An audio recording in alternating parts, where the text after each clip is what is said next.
Greetings humanity, and welcome to Abject Adventure Gamery. I am Jim, and with me is Lucci. Hello! Hello! We have returned! And it's only been a couple of weeks, and we have managed to return. It's always exciting when that happens to me. When it's on schedule? Yes! It pleases me.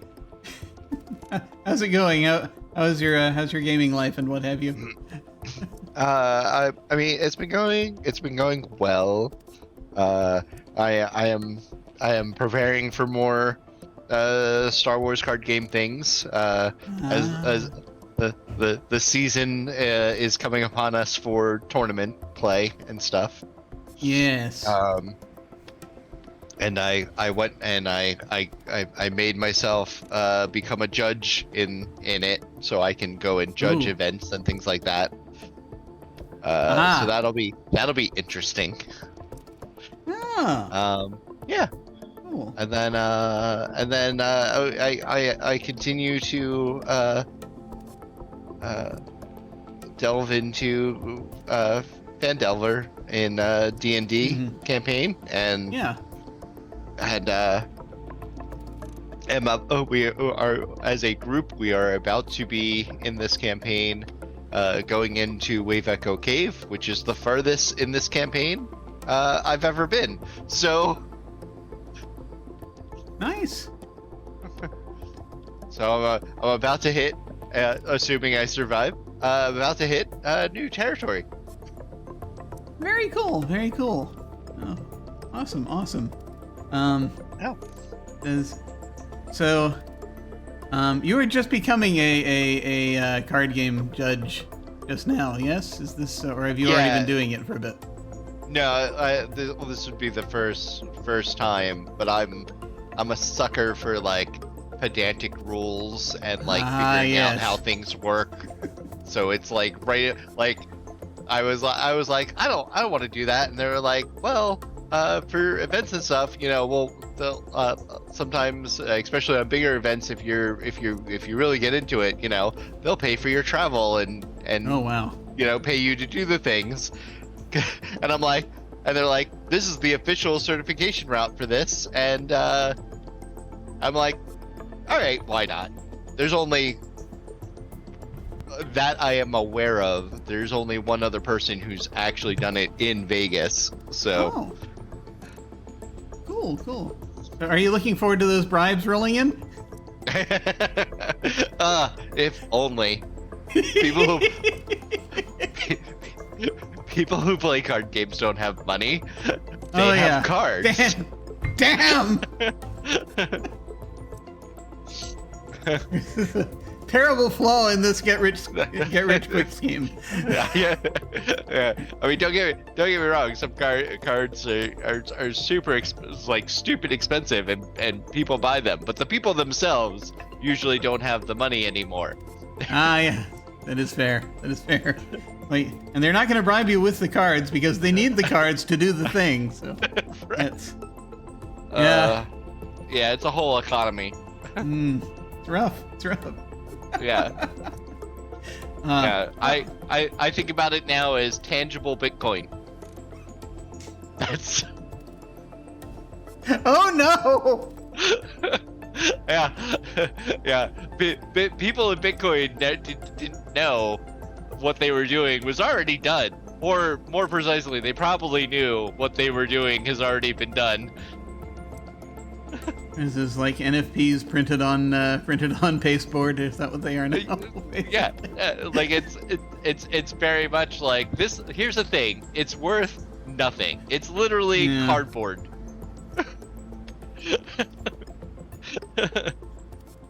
And yet, they assign such value to it. But people have such value assigned to them. Like it really, I don't want to tell anybody else that. I'm afraid I'm going to depress a lot of people. I mean, that's understandable. That's very understandable. Well,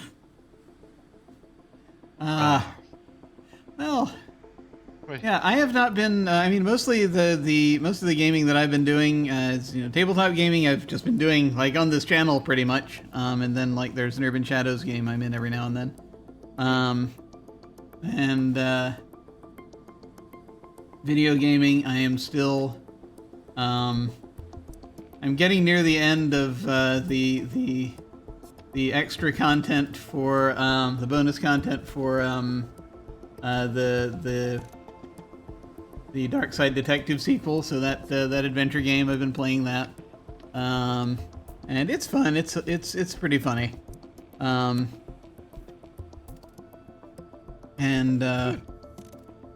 it's amusing. It's very. I don't know if you're familiar. Basically it's very sort of very pixely. Essentially, they did all these sort of old school adventure game type visual graphic adventure game. Right. But it's very simple, but it amuses me. Also, the thing being, it's supposed to be written kind of like a supernatural detective show. An American supernatural detective show, but the author is clearly from the UK. So, okay. And has not bothered to worry about adjusting the dialects of anyone. Excellent.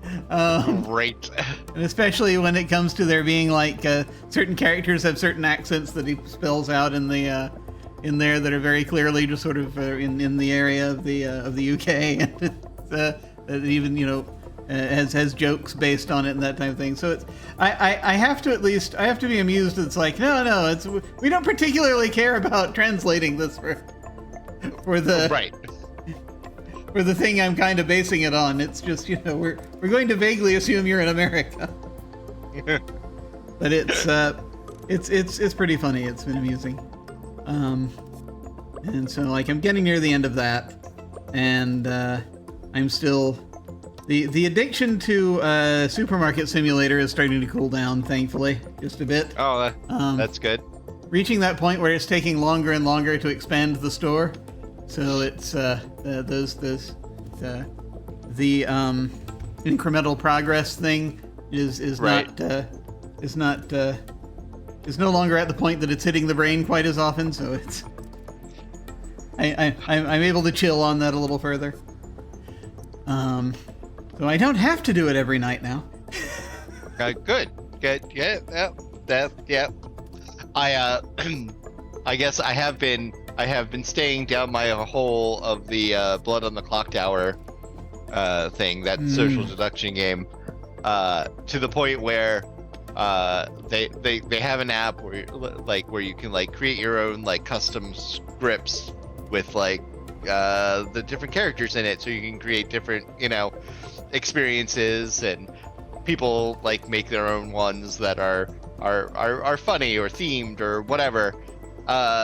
And then I found out you can also make your own custom characters for the game. Like there's already a stupid amount of characters for the game, like over 50, maybe over 100, like a stupid amount of characters that you can already put in the game, like that are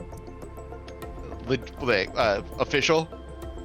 But then I found, people making some of their own characters, and of which one of the main channels had a link that was Holly from Red Dwarf. Oh no. And I went, what? And I clicked on it, and it's a Red Dwarf script where there's only one character that is from the actual script, but it's because it shares the name with Legion in one of the episodes of Red Dwarf. Oh. Other than that, it's all Red Dwarf characters, and I was like, oh no. And there's two, and of course there's two versions of Lister, because you have Lister and you have Confident Lister. Interesting. Okay. And then they have Ace Rimmer and just regular Yeah. Arnold Rimmer. Oh my god. And like, and I'm going through it, and I was like, well, that's an automatic save, and I went through and I built a script to like import it in, like, because I didn't find it anywhere, and I was like, I want this, Yeah. you know, to like, and they created icons for it, and I did the script to put them all in, and I looked at it, and I was like, this is great, this is perfect, I can't wait to. Nobody knows Red Dwarf. Nobody I'm gonna play with is gonna know Red Dwarf enough. Oh no. For me to play this script, or at least, and to have it be like worthwhile. Like the script could, it'll hold itself up. Like there are characters, people can read rules, like that's fine. But it's not the same. No, and it's if they don't, if they're just sort of going through the motions, then it's not really as it's not as good. You have to wait for that like special con or something. Right? Yeah, you can't do a game like that and then not like be quoting episodes of Red Dwarf while you're doing it. Yeah. It gets into this interesting sort of like this archaeological territory where you have other people looking at this thing that they weren't around for. It's like the sad thing was I was so excited about it. I took like an hour or two to like get the script running correctly and check it and all this stuff. And I had written like I was basically copying pasting script, but then I had I made mistakes, so I had to go back through and correct things and figure out where the my line issues were. Yeah. And I was just like I got about 80% through it, and that's when I came to that realization that no one would play this with me, and I went, no, I'm already committed. I'm gonna finish it. I mean, you may as well. Yeah, it's just for me. Yeah. Sooner or later, you'll find you'll find an audience for it. It's just a question of like getting there, or people to play it with. Sadness. But still, I mean, it's there if you ever need it. Right? Yeah. On the off chance. It's like basically the philosophy that I back most of the Kickstarters I back with. It's like, I have this game if I should ever happen to get to the point that I can play it with someone. I have that's Battle for Oz. Oh yeah.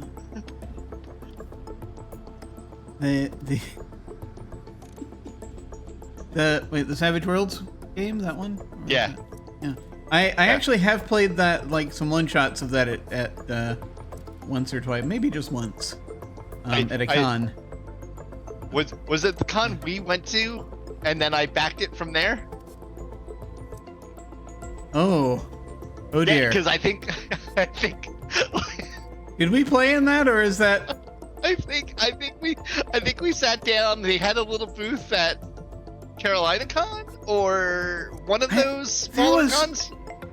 So there was a con I know that we went to where the guy who created Battle for Oz was there. Yeah. I don't know if we actually. I thought we played a one shot, like it was a short one shot. Did we play that, or were we playing? Because I know there was a con where we sat down and we played The Quiet Year. Was it also that? I think it might be the same con. The only thing I remember about playing Battle for Oz is that I think I was playing a Minotaur, and I accidentally one-shotted the bad guy by throwing a big metal plate at her.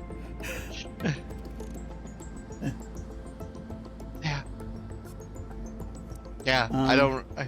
I don't remember, but yeah. So they came out with a follow-up book for Battle for Oz, which is Battle for Oz Pirates. Oh yeah, I heard about that. I haven't looked at it, but I think that was. Yeah. There. No, of course I back that also. Oh, of course. Why? I mean, I already have the main book. I mean, you may as well. That's been kind of the struggle here, where it's like I backed the Old Gods of Appalachia RPG that Mighty Cook Games is doing, so it's using the Cypher system and all that.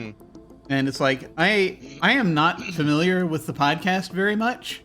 I've listened to like 1 or 2 episodes and I couldn't get into it, but I really liked the idea of the world, so I went ahead and I got the RPG.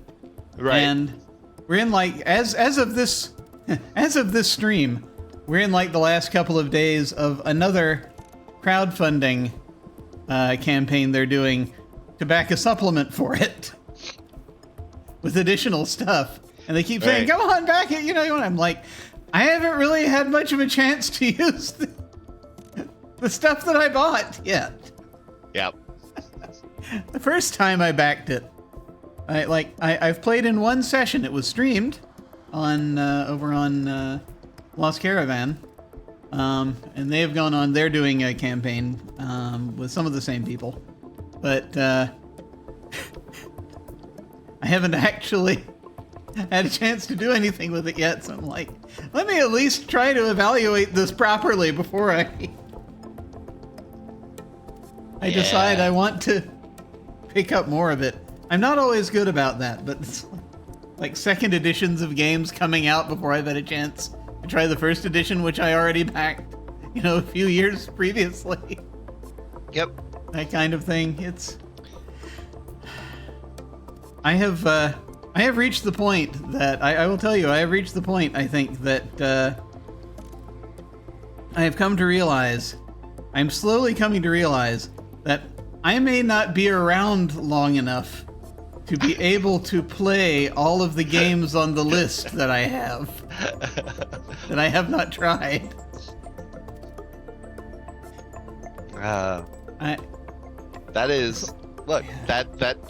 That's gonna be. Right. This has turned way too much into a conversation, but like, oh no, I still like that. That's one of the reasons. Like, I don't like I understand conceptually, and as a reasonably human being, that I am not going to make it. Yes. Do I accept that? I mean, part of me definitely doesn't. So,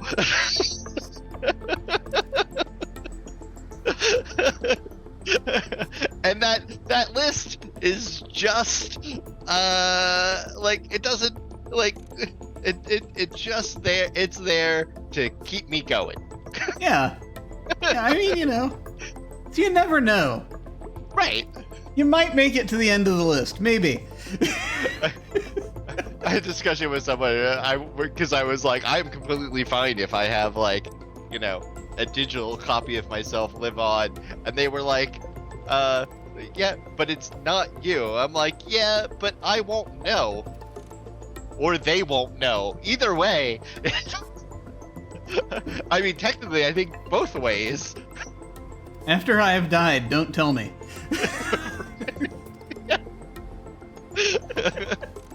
Whatever you do, precisely. Don't let me know that I've passed on. I don't want to upset me. Nice. Yeah. Well, shall we? Yeah. Shall we jump into Starcross? Yeah. What could go wrong? Absolutely nothing. Let's get into it. You go ahead and switch that. There we go. All right. So when we last left off, this is the current state of the map. We were on our ship, and we are exploring this very large other ship that houses other ships on it. And we came in through the red airlock, and we found that it is, it's this sort of circular thing where we keep going, where you can keep going port or starboard you keep going port to go around one way, starboard to go around the other. There is a blue, yellow, and green airlock. Also, blue, yellow, and green sort of domes. Also, and we've been in sort of those areas a little bit. And we've started exploring. Yellow is dark, and there are probably grooves there, which leads to some unusual questions of canon. But blue we haven't really looked into very much, except that from there we were able to access the weapons deck, and we got a gun from there. An awkward gun. And in the green, under the green dome, in the green area, there's a village that's been built with a bunch of folks that look like I can't remember what they looked like. They described them as like a particular animal. Yeah, I want to say like ferrets. I can't. Yeah, I want to say ferrets too. I suppose we can figure it out. Yeah. But yes, this is Starcross from 1982. So there is of course a certain earliness about all of this. I'm going to go ahead and restore the game, and we'll see if we can figure out where we are. Let me see. Ray gun. We got a ray gun. We went into this village, and we swapped our spacesuit for a round crystal rod, I think. And that is where we left off. And also, don't we have a broken spacesuit? Yes, like a tattered. Yeah. We traded it with one of the aliens. The alien took off his spacesuit and his old and tattered spacesuit, which we are now wearing. We have a brown rod, we have a ray gun, we have a black rod, which was the one that that was dispensed for us when we came into this place. We have a safety line, and we have a tape library, which is not proven useful yet. We're at the center of the village, filled with primitive huts of various sizes. They are so close they almost form a single large warren with many entrances. The only way to continue down the warren, down the corridor, is through this warren. Many aliens are milling about of all sizes and colors of fur. They are weasel-like, it says. Close enough. Yeah, space weasels, essentially, but they are weasel-like, but they appear to be both sentient and sapient. So it is possible to communicate, and I think it was one of them that. Was it one of them, or was it a different alien? I'm not sure. I don't think it described it in depth exactly as to whether it looked like the weasel-like aliens or not. Yeah, I mean, I would assume so. It was their leader, right? Yeah, it was their leader, but I don't know if it was someone who just landed. Well, I mean, it would make sense. The suit smelled like the weasel-like creatures. Well, it smelled of alien. Of alien. When you put it on, it didn't specify. Yeah, I kind of almost want to just go back here for just a second. They bear huge razor-sharp fangs. And I think this was before the leader showed up. Right. And I went the wrong way. And it describes that, between the hovels appears a large, almost all-gray alien. He's dressed in the tattered remains of spacesuit on the helmet. The chief is a perfect example of barbarian dignity and splendor. My God. Oh, the 80s. Tied around his neck. Yeah, it doesn't really say. Just says he's almost all gray. A lot of these are gray, so I guess it would be safe to assume that he's like the others. Yeah. It doesn't specifically come out and say it's a different species. Yeah. Yeah. So I think it's safe to assume. Also Space Weasel. That makes sense. Okay, I'll go back to where we are. Anyway, we traded our spacesuit for the rod, and we are now here at the village center. And so the question is, what do we want to do? Do we want to like explore further here, or do we want to switch it up and go somewhere else? What do we want to do? Yeah, I mean, we can kind of explore this area. We're kind of working on that pendulum back and forth. Yeah. Off of where yellow is, so we can clear this room. Get light in there. But yeah, we haven't really gone up a level yet from where we are at this point. We're still on the same level. There's like up from the blue hall. We haven't tried to check out the other, sort of, I guess, closer to the center,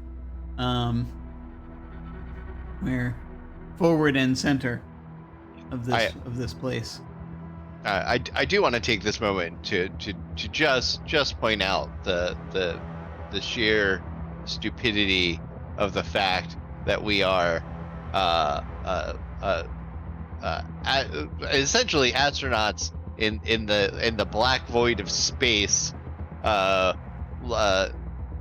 trying to mine asteroids and things for ore and whatnot, and for whatever reason, either on our ship or on our spacesuit itself, that we were wearing all of this time, we don't have any light source. Yeah. That's troubling.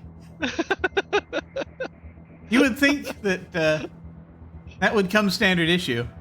Are we alien? Were we the alien the whole time? Probably. We are aliens to every species in the universe except for one. And true. Even then, it's not that certain. Yeah, but is our character alien to us? Well, also, I'm trying to go back and remember like the TV shows and stuff I would see in 1982, that had astronauts in them, wearing spacesuits. I don't remember seeing light sources. Except like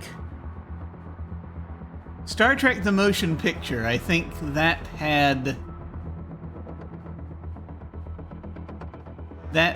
suits with spacesuits with light sources. Yeah. In 2001 was 69. 1969. I can't remember if those suits had lights, but they felt more advanced than what would have been modern day spacesuits. Right. I can't remember. I'm not sure. Yeah. Hey, yeah. Just a thought. Minor as we drill down into the tiny details. Well, I mean, it's not that tiny because you get eaten by grooves. I have you developed... hear me, Starcross? F your narrative. I have started developing a theory that Gru are trans-dimensional entities, but I can't really get into great detail about it until we have gotten a few more games in and learn more about them. Because I've forgotten a bunch of it, but there's lore. There is lore. Not a lot of lore, but there's some. So do we want to let's see. So we have here, and we have other places, and that's it. Yeah. So let's just explore what's around this spot. Okay. So where we are here. I think that. So I will say that I went in a little bit on my own into the Warrens just to see what it was like. I didn't do much. I went in, and it was a repetition of the same description over and over. I just went in one direction. Okay. And this might be a little bit like the maze in Zork. Cool. Awesome. In Zork 1. Of course, in Zork 1, we were using the map. This was before we realized before I realized it was actually fun to do the mapping.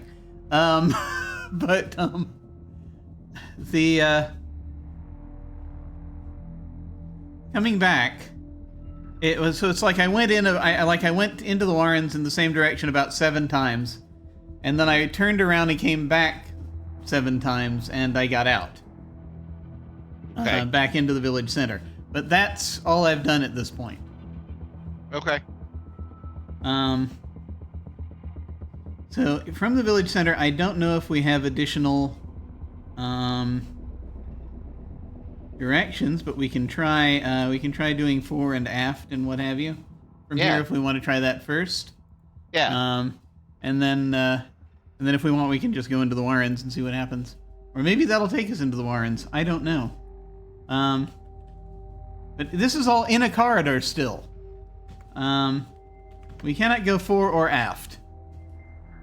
Okay. So I assume then we can just keep going in the same direction we've been going, which is starboard. I think. Yeah. So shall we? Yeah, sounds all good. Right. Here we go. So in the Warren, this is an earth and reed burrow within the Warren. There are many aliens here going about their business. The younger ones stare at you and make funny noises. There are passages all over the place and a constant traffic in and out.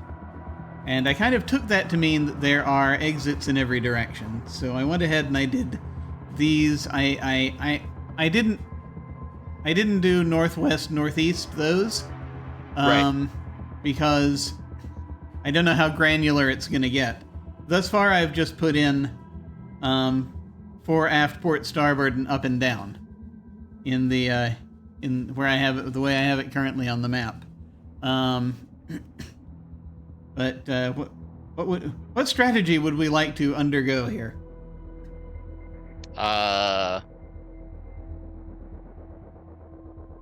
don't know. Let's go. So we came 4 in, correct? We went north. Oh, yeah, we went starboard to get here. Okay. I mean, we can just try starboard for a little while and see if something changes. Okay. I can promise you thus far we're good for at least 7 moves in the starboard direction. I will tell you, I will mention that I am remembering from the maze in Zork. There are certain rooms that worked like that where it's like it was just a loop. It's like you just keep going further and further in, but it was just really the same room. So I don't know if that's the case here or not. Yeah. But out of curiosity, do we have a limit to how far we want to go in that direction before we turn around? I would say we should. You said you went 7. I went 7. We should max it like 10, I think. 10? Okay. All right. Yeah. Here we go. So starboard 1. It doesn't know. Damn it. Okay. 2, 3, 4. We've wandered into the chief. This is an earth and reed burrow within the Warren. There are many aliens here going about their business, etc. The chief enters the room and seems surprised but pleased to see you. Okay. So we know we can find the chief somewhere in the Warren. Well, probably wandering around the Warren. Yeah, I'm guessing because I didn't encounter him before. Yeah. Should we save here just in case we want to do something with him in the Warrens, or? No, I don't think so. Like, All right. because we don't have. I don't think we have anything that we need to reach him for currently. So, like, I don't see a point. Yeah. All right. Wave at Chief. Yeah, never mind. Smile at Chief. Get attacked and murdered. No, yeah. Haha! Hello. Goodbye. The Chief slips through a crowd which parts differentially. Okay. It's just a wandering NPC. Let's see. So this was what, 4? Yeah, I think so. Okay. 5, 6, 7, 8, 9, 10.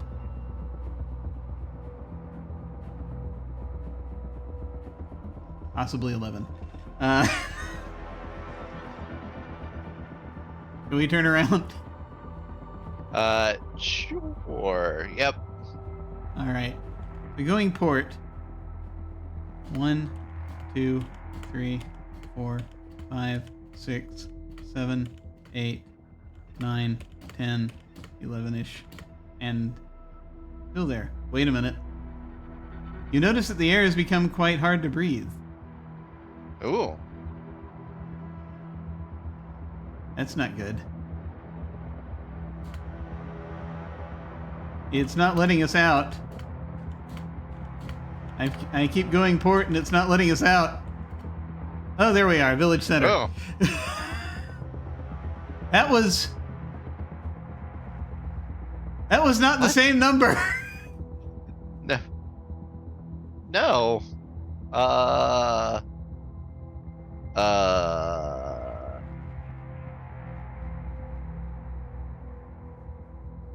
Breathe. I don't know the word breathe. Diagnose. That's Perfect health. That's good that we don't know the word breathe. Yes. Because we couldn't do it earlier, so Yeah. everything's fine. Yes. Everything is just fine. We don't have to worry about oxygen.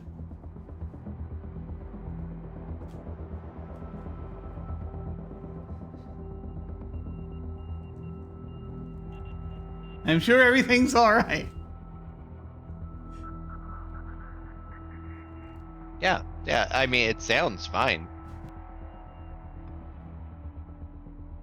What? So we've discovered that there may be issues with the with assuming that the Warrens are what I thought they were. Yeah. Because how many times did we get? It was like 1, 2, 3, 4, 5, 6, 7, 8, 9, 10, 11, 12, 13, 14, 15, 16, 17, 18, 19, 20, 21, 22.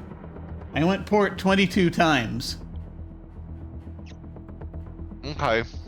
I don't know if it's significant that it was like close to double Yeah. of the number of times we went in. I mean, I would assume not. And I don't know if running into the chief randomly had anything to do with it.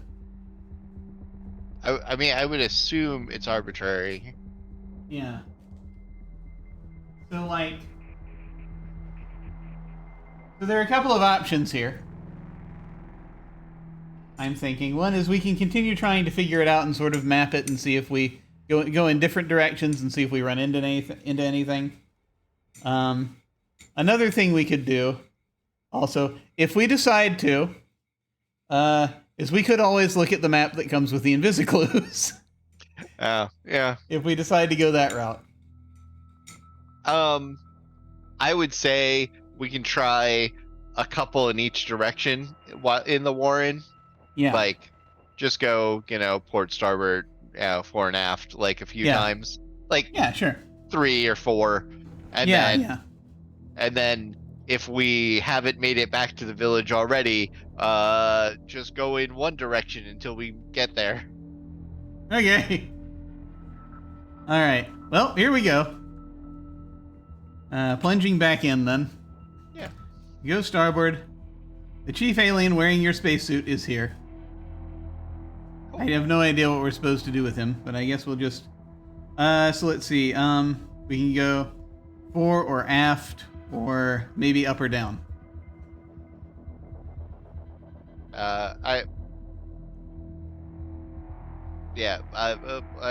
Let's go forward. Okay. Fore. And the chief alien is also here, apparently. Okay. Either he's following us or we're just in the same room going in circles. Yeah. 1, 2, 3, 4, 5. Well, let's go aft. 1, 2, 3, 4, 5. Just go port? Or I guess go up.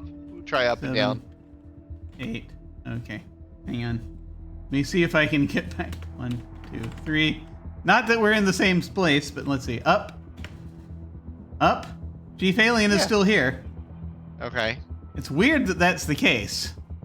Yeah. Up 3 times. Down 3. Whoa. Down twice and we made it out to the village center. Okay. So, yeah, I think it's... At this point, I would say it's an infinite loop. Like, it's just like us getting lost in the Warren. Yeah, yeah. You know, every time we go in. And then, but we eventually make it out. Do you think we should go looking for anything in there, or do we just leave it alone for now, or what? Should we look at the map, or what do you want to do? I think if there was anything besides the chief, like, we probably would have run into it. Yeah, it's entirely possible. Like, hopefully, it's not a random thing that takes more moves than what we just did there. So yeah. I would say, let's move on. Okay. Somewhere else. I am wondering if you would mind if I restore back to before we went in, just in case we're running out of air. Yeah, that's fine. What do you think this is? A space lantern? The oxygen recycling system is my space lantern. Okay, here we are. Back at the village center. We just did the swap. Okay. And so let's see. Places we haven't looked yet.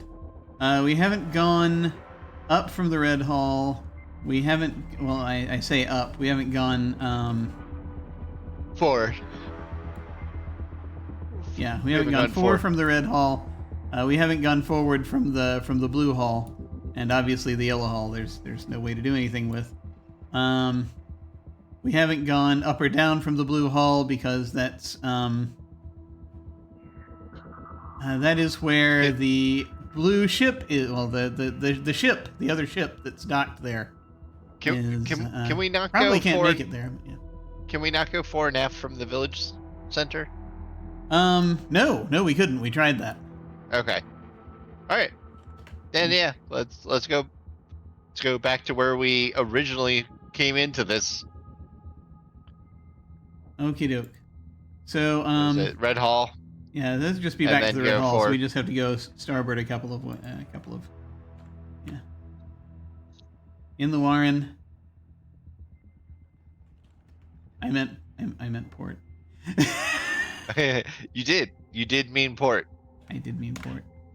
In my defense, this is not a boat.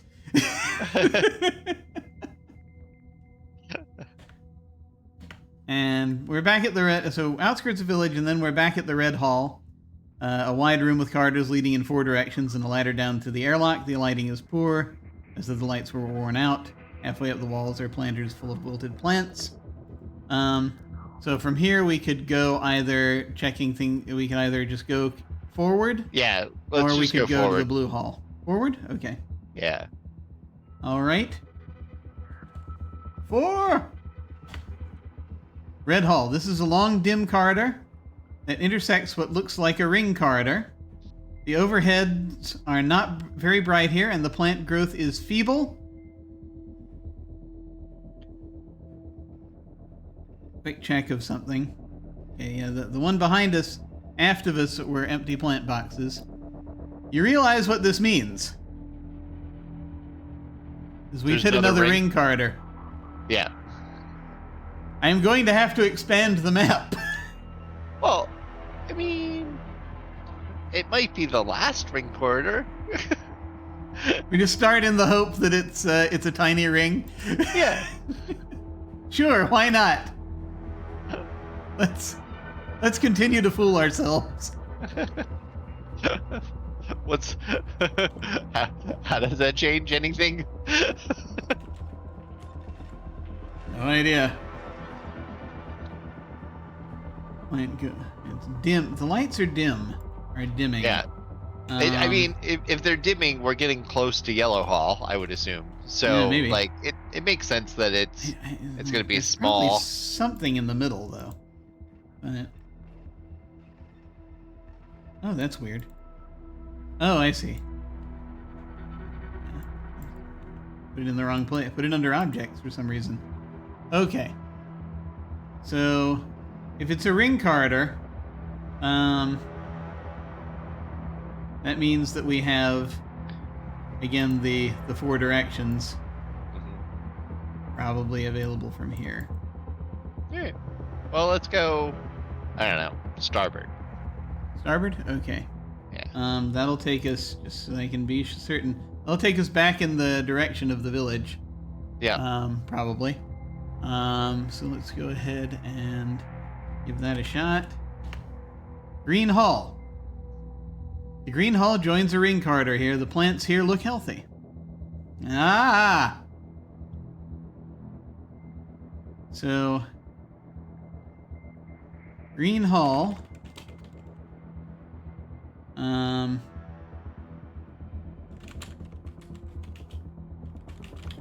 plants are healthy. And so my assumption is that it's like here-ish. Yep. Not sure. I can't really say what it connects to here yet. We'll figure that out. But nope. This was, we went, there we go. That starboard. One. Yeah. So once again, this is we're playing the we're playing the flash drive game again. Nope. That's right, isn't it? We went starboard to get here, so starboard right. is up here. Okay. I would imagine. Yeah.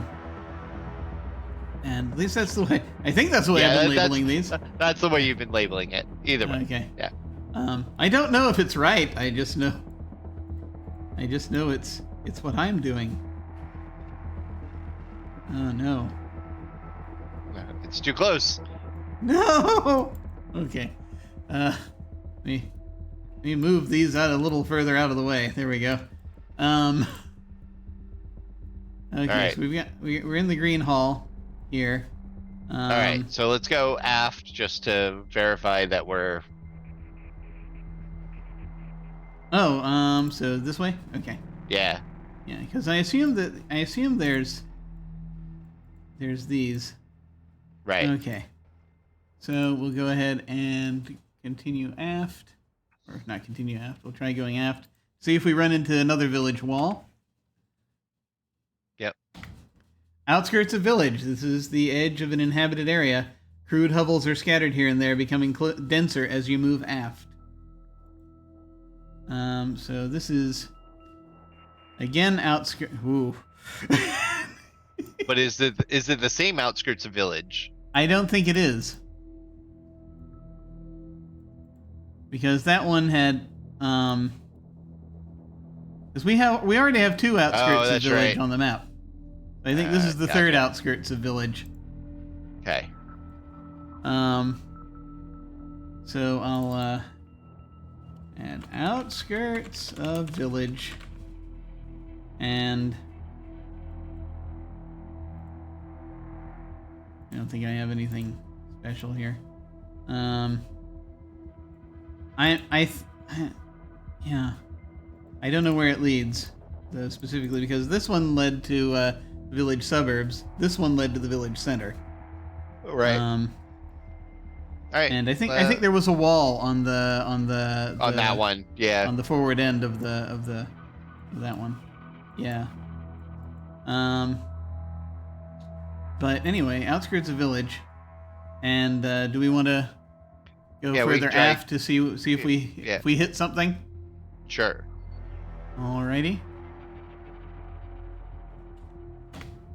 The corridor is blocked by a wood and mud palisade. Okay. So then I guess we'll try going port. Yeah. Port can't go that way. Starboard can't go that way. Okay. All right.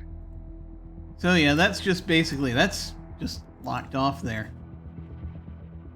I will note that there's a palisade here.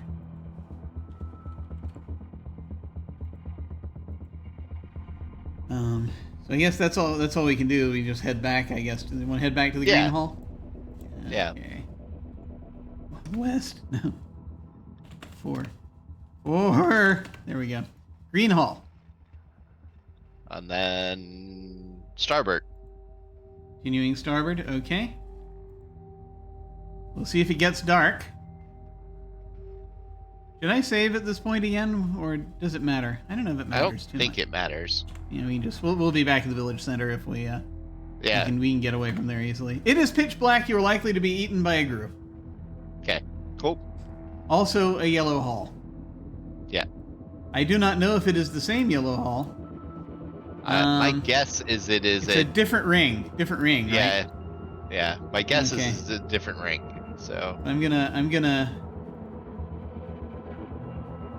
That's true. Interesting. We couldn't get to this yellow hall before from that direction, could we? Right. All right. So more yellow halls,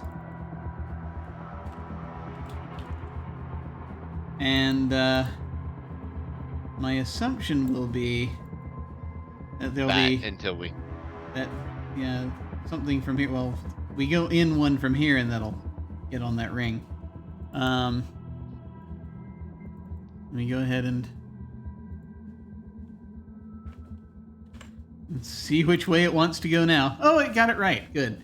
All right. Suddenly, I guess go back to the Green Hall, and then yeah. And the Red Hall, and then let's just go port a few times. Okay. We're at the Green Hall, and you want to go port again. Back to the Red Hall and port again. Okay, yeah. Yeah. Okay, back in the Red Hall, and we'll go port again. Room on Ring 2. The ring corridor here has an exit forward to a large open area.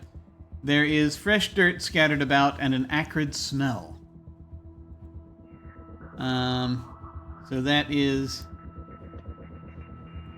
room on Ring 2. Wasn't there a room on Ring? Yeah, there was a room on Ring 4. Yeah, so it's like it might be an in-between room. So that was room. That was Ring 4. This is that was Room 4. We're currently on Ring 2. The one in between is Ring 3. Ring 3, I guess, is where the ships hook up. Looks like. So the green ship is also probably accessible from the village somehow, which makes sense. Right. All right. Room.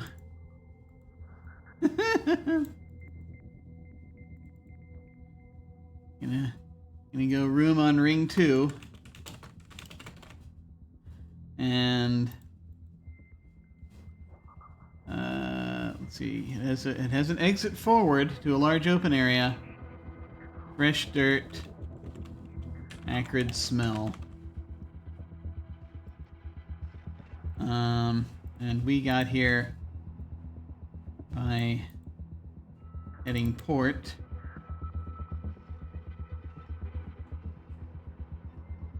Nope.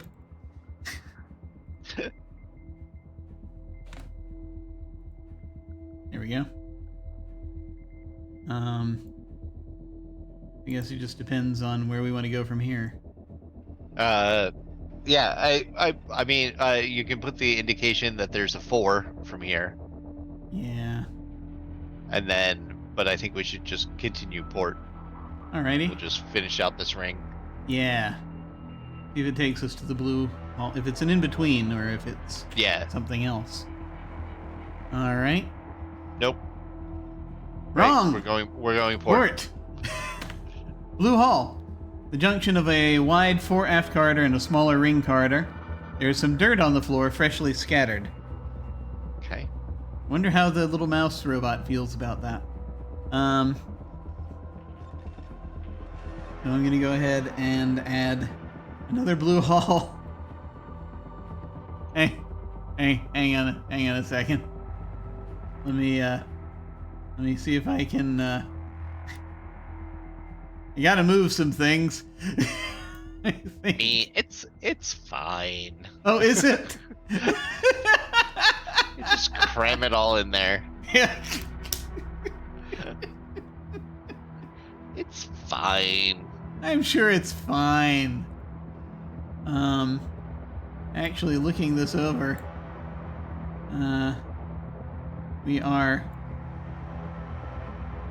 these could be a little further down. There we go, if we want to match that side.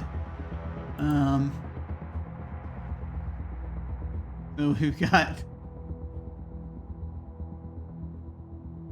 a blue hall.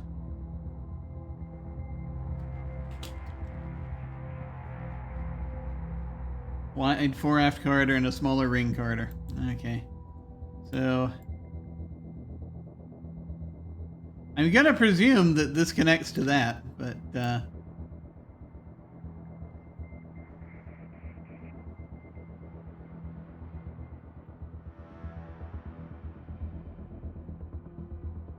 we gotta see, of course, but I'm pretty sure it'll be what we want.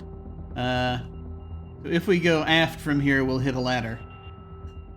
Right. Yeah. And some dirt on the floor.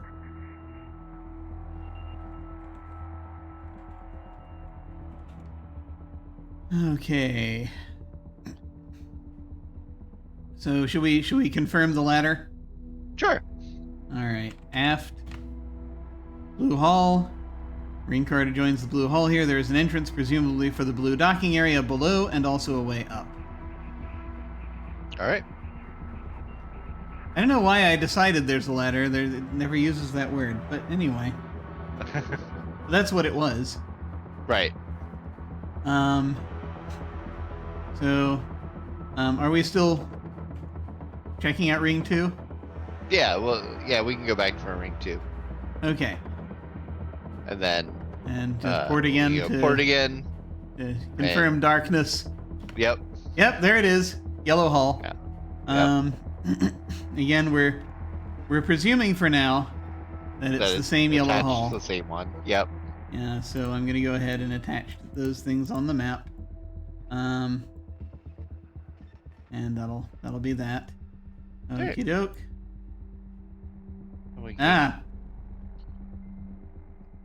Here we go.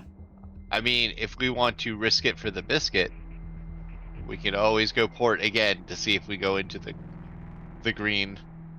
What hall? Is this an English biscuit or an American biscuit?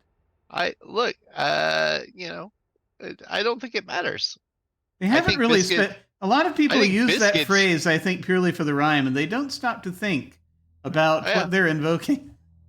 Look, I love sweet and savory, so I'm good with either type of biscuit. Do we even really know what savory means nowadays? Because my understanding of the word savory is that it just means flavorful, and yet people use it to mean salty. It's very odd.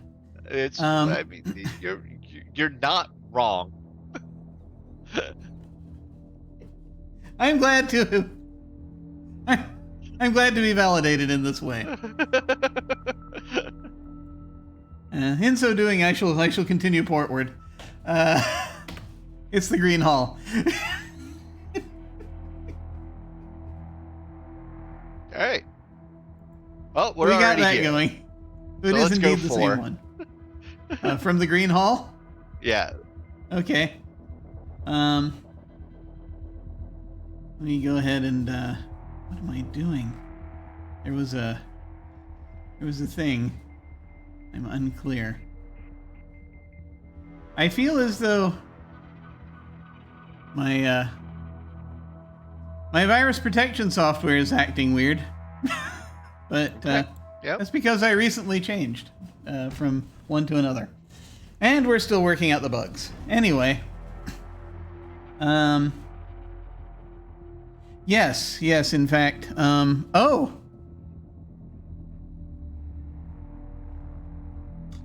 Great. No, it's back up again. Okay. It's messing with my connections to things. Oh, it was running an update. You son of a...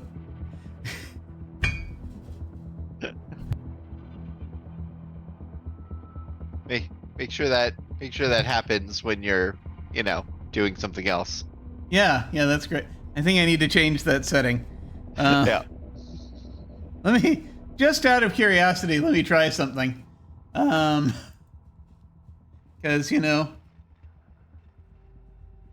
just in case. Nope. That one thing still isn't working that it was interfering with before. Let's not worry about that then. Okay. Uh-huh. Rage. Oh, are we going forward from green? Yes, that's what we're doing. That's okay, what we're good. Doing. I'd like to go ahead and save real quick if you don't mind, because it has been a while.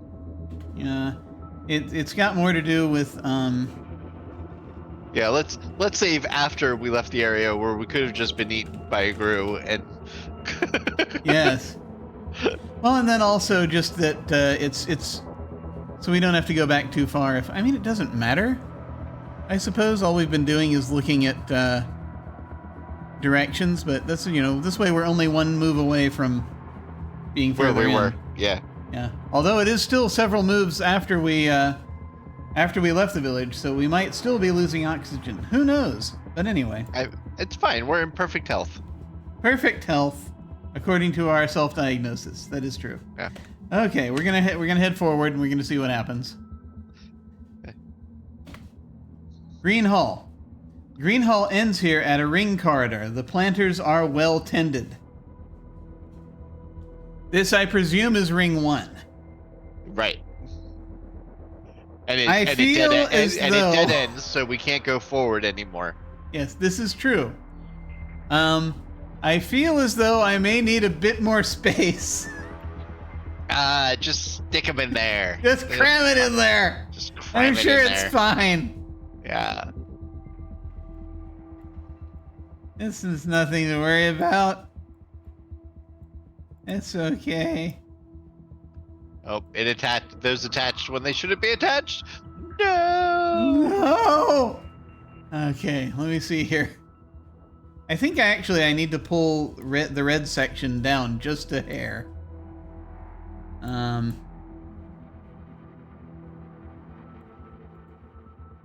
Let me do that at least. Yeah. This is becoming more diamond-like. This map that I have here. Okay. All right. So we went further in, and there's another green hall.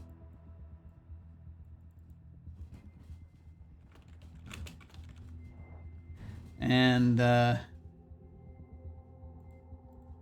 like ring corridor, planters are well tended. Is all it's going to tell us.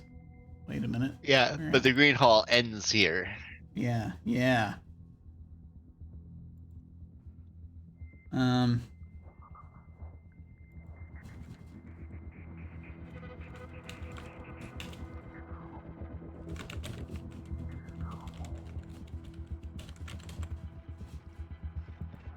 Okay. So if we try going 4, it should tell us no. Yes, that's what I would assume. Yes, the hall ends here. All right. As I was just saying, it says. So if we try going starboard, we can see if any of the yellow hall has light. Right. Yeah. All right, here we go. We are heading starboard. Room on ring 1. A passage leads aft from this point on the ring corridor. Oh, we didn't even get there. Okay. We're not there yet. But there is a passage leading aft. Let me go ahead and make a note of that.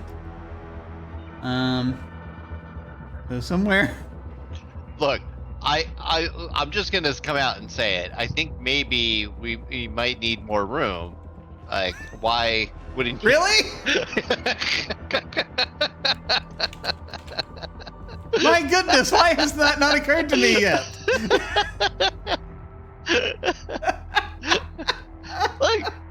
Like we're all able to change our minds, you know, and I have a differing opinion of the layout that we have, and I'm now of the opinion that maybe we don't have enough room. Really? Yeah, and I'd appreciate your support in this endeavor. I feel as though... Do you feel personally attacked yet? We're getting there. Hang on. Hang on just a second. Let me go ahead and move these rooms.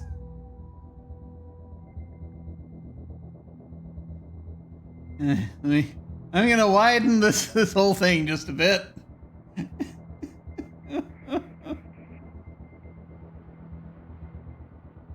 This is the problem when we're forced to build without a planning commission. This is true. You know, people complain about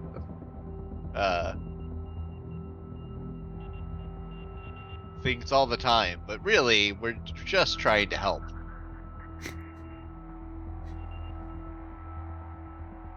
People are just complain about the weather all the time, and they don't do anything about it. Yeah. Yeah. Why don't they control the weather? Clearly, that's the answer. All right. This was going to be such an issue. And now we're gonna move these down.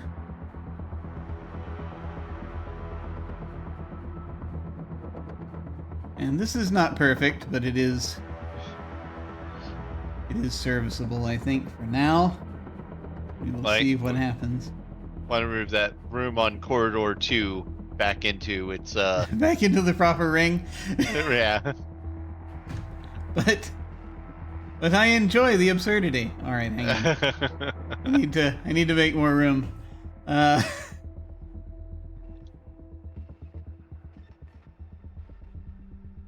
that's basically what we're looking at there. Okay, let me, in that instance, I kind of want to give it a wee bit more room there then. People are honking away outside for some reason. Okay. Outside to my home. So we'll try from here and we'll see. We'll see how this goes. There's a thing leading aft from here. Okay. Yep. Which I guess is going to be... Hang on. So if we're here... And this is kind of like this. Because we're sort of like there. Then aft would really be kind of like that. Don't start doing that now. You just... Don't you understand? Oh, okay, I see. Never mind. I see. I did that one differently, didn't I? Yeah. You did every single one. Like I don't. No, this I one agree is... with you. Oh, except for that. that one. The odd one out was actually the room on Ring 2. Yeah, but every other. Okay. All right. Yeah, that's fine. Whatever. Yep. It's more like what it. Yeah. I feel like it. Yeah, I mean, tell that. It doesn't matter.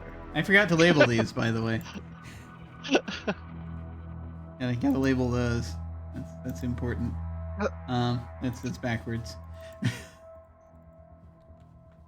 Because it's always backwards. There is no escape. Just gotta label it so that we know where it's headed. That's correct. Okay, good. That's good. I forgot to label this one too. I'll take care of that one real quick, and then it'll be ready. There we go. Okay, that's done. So yes, we are we're in the room on Ring 1.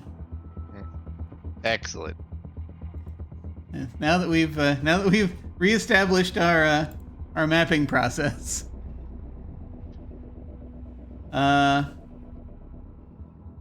Do we want to go check out this half passage, or should we just keep along the ring for now? Sure. We can. You know what? We didn't check the other ones, so let's not check this one. Okay. We're gonna keep going starboard, and then we can, if need be, we can come back.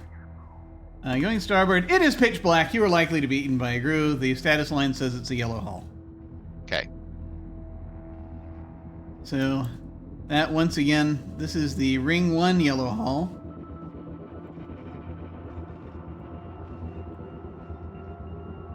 Here he goes, making presumptions again. I mean, I would assume that it's the Ring 1 yellow hull. Yeah. They could have hopped rings, I suppose. But who is to say? I mean, us? We're to say. We are but the instruments of this game. We don't have will of our own, do we?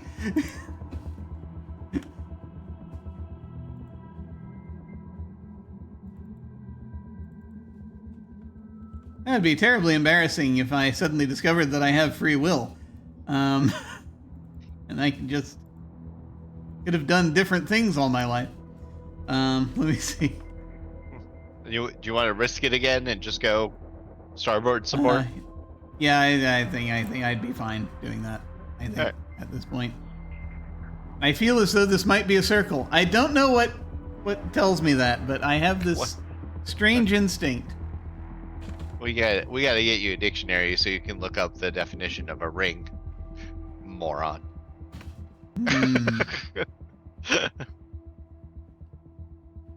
Oh, look at that! It's a blue hall. Oh, it's the end of a blue hall. The fore end of the blue hall meets a ring corridor here.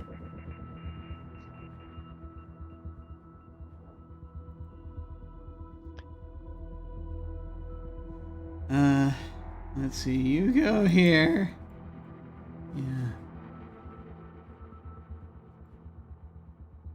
Yeah. Blue hall.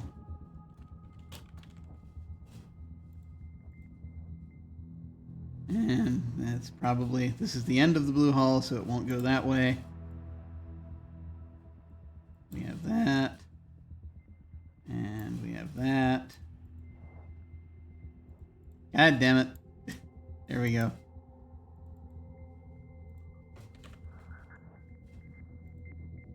No! Yes. There we are. Shall we go further? Shall we go further aft to confirm that there are no weird rooms in between? Yeah, okay. We can. Blue hall. Small exit leads to port. The corridor continues fore and aft.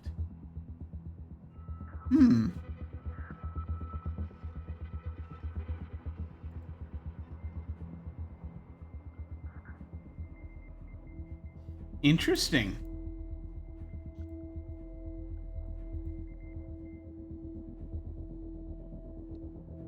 Let me check something. Aft. There's the junction of the ring corridor, and there's dirt on the floor. Okay. So, this is a new room. Small exit leads to port. Okay. There's another room in here. The blue hall. This room is blue. It is. Main corridor continues fore and aft. So that does link up to this one. This one links up to this one. And the small exit leads to port. Well, the port is, yeah, okay. Which is this way. Yeah. Right? So that's open. Okay, good. Do we want to complete this ring, or do we want to... Yeah, let's complete that ring. Complete ring one? Okay. We'll complete ring one, we'll come back and check out the dangly... Our little bit. The dangling exits. Yes. You notice that the air has become quite hard to breathe. I am concerned. But we're mapping, it's okay. Yeah. It may be that we have to do other things before we trade away our suit. I don't know. But we're at the fore end of the blue hall. And so we are continuing... Wait, we're continuing starboard? Yes. Because we're on ring one now. Right. Yeah, go ahead. Go ahead, starboard. And... Red Hall. The Red Hall ends here. A smaller corridor curves away on both sides. The light is dim and the plants are stunted. Right. The blue hall, there are no plants, right? Correct. Yeah, it doesn't say anything about plants in the blue hall. Are there any plants in the Warren? I don't know. I don't remember it specifying plants. I think it might have mentioned plants in the green corridor. Right. No, it does in the green corridor. I'm wondering if the plants are oxygen. Like, I wonder if we only have so many moves through areas or hallways that don't have plants. Areas that don't have plants are harder to breathe in. Yeah. That makes sense. That makes sense. Smaller corridor curves away on both sides. Light is dim and the plants are stunted. Okay. And dim light, plants stunted. Okay. So we could continue to confirm the connection to Green Hall, or we could go aft real quick just to check that it. Let's go aft real quick just to make sure it's the same room, and then we'll finish green. Yeah. Okay. So Red Hall. This is a long dim corridor that intersects what looks like a ring corridor. The overheads are not very bright here, and the plant growth is feeble. Okay. So, yeah. Feeble. So that's the same one. Yeah. So that does connect. All right. And so then go back we four, and then we can continue starboard. Starboard. Yep. And Green Hall. The Green Hall ends here at a ring corridor. The planters are well tended. Yep. Yay. There it is. Okay. Look, that does in fact go to where we have. We have a ring completed map. Yes. We have all of our rings together here. So that we can now see there. So we can see also where we have things that we have yet to figure out what they are. All right. Well, now. All right. I need you to zoom in a little bit on the right-hand side near the outskirts of the down opposite. Yeah, the outskirts of the village. That one right above that. That one, yeah. Change those lines, because now. Oh, right. Now you're going from corners, and you're killing me. We must have consistency. There we go. Yep. No, okay. Sorry. There it is. All right, go. All right, I'm good now. I'm good. Yes, that's better. That's much better. That flows better. Yeah. That's good. All right. Okay. I mean, we can. So I guess do we want to go and check out the various? Yeah. You know what? Let's start on the inner ring, and we'll work our way out. So the first one is green. Yeah, okay, green corridor. Yeah, that one. That one. Okay. Yeah, we'll go to the room on ring 1. Yeah. Okay. Righto. So let me see. We're in the green hall. At the end of the green hall, so we just need to go starboard once, and then we're good. All right. Starboard. A passage leads aft from this point on the ring corridor, so we shall head aft. And then, do you want to save again, or do you think does it matter? Yeah, that's fine. Yeah, we're good. Computer room. This is the main computer room. The builders of this ship were obviously still wedded to large mainframes. Oh boy. This one fills the room and is 30 meters high. There is an overlarge switch at about eye level and an access panel below it, which is closed. The power seems to be off. I apologize. Give me 1 second. It looks like I just have to sign for a package real quick. Okay, sure, no worries. I will vamp for a moment. Whilst we do this, we might actually want to break, as we're actually an hour and a half in. But let me go ahead and look at this real quick. I should have just gone to break. It's okay. It'll heal. Everything will be fine. There's obviously still. I want to look at this. I want to update the map. So we're going to update the map so that we have the proper listing here. Or this is okay. So this is gonna be the computer room, which I gotta make room for here somehow. Oh no! Do I have to widen all of this again? Probably. I can do that. That's okay. It'll be fine. It'll be just fine. We can widen these again to accommodate the computer room. There we are. It's fine. It's just fine. Okay, yeah. So I'm putting the computer room on the map. Yeah. Just so that we have it.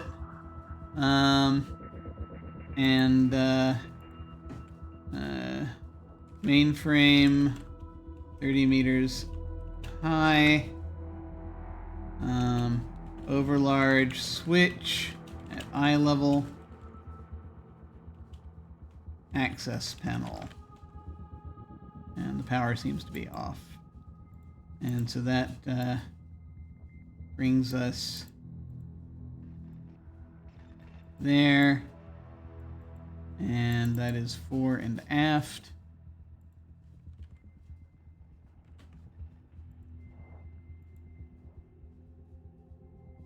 It's right. That's correct. Okay, good. And that's where we are with this currently. Okay. Guess we could look at the mainframe and the and the switch and the panel. Yeah. Look at computer. There's nothing special about I see nothing special about the computer. Look at switch. I see nothing special about the on-off switch. It's an on-off switch, apparently. Okay. Look at panel. The access panel is closed. Open panel? Yeah. Opening the access panel reveals rack upon rack of metallic cards. There is one slot that has no card in it. Look at cards. I don't know the word cards. Card. Look at slot. The slot is empty. Okay. Closed panel. Should we try turning on the computer? Sure. I mean, we can save here. Okay. Computer. Okay. Turn switch. Computer. With the pair of hands. Turn on computer. The lights in the room come on, and there is a deafening boom noise as the computer starts up. Lights blink on the main display, and the word fault appears. Very kind of them to put that in English for us. Okay.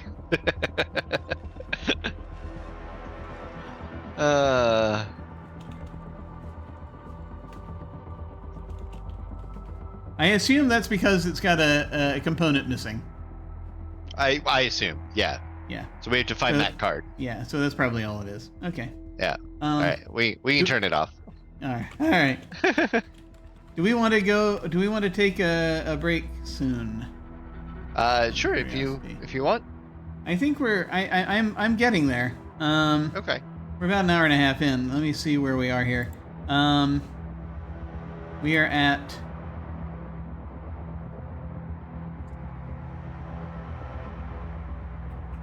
We have 2 more. Yeah, that could take a little bit, depending on what it is. When we get to these other ones. Yeah. Yeah. Okay. We can go ahead and take a quick break. Okay. And we will be back in a few minutes to continue our exploration of this ship. Excellent. We will see you shortly.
We have returned. Hello. Hi. I apologize. We have returned. I'm so sorry. I'm sorry.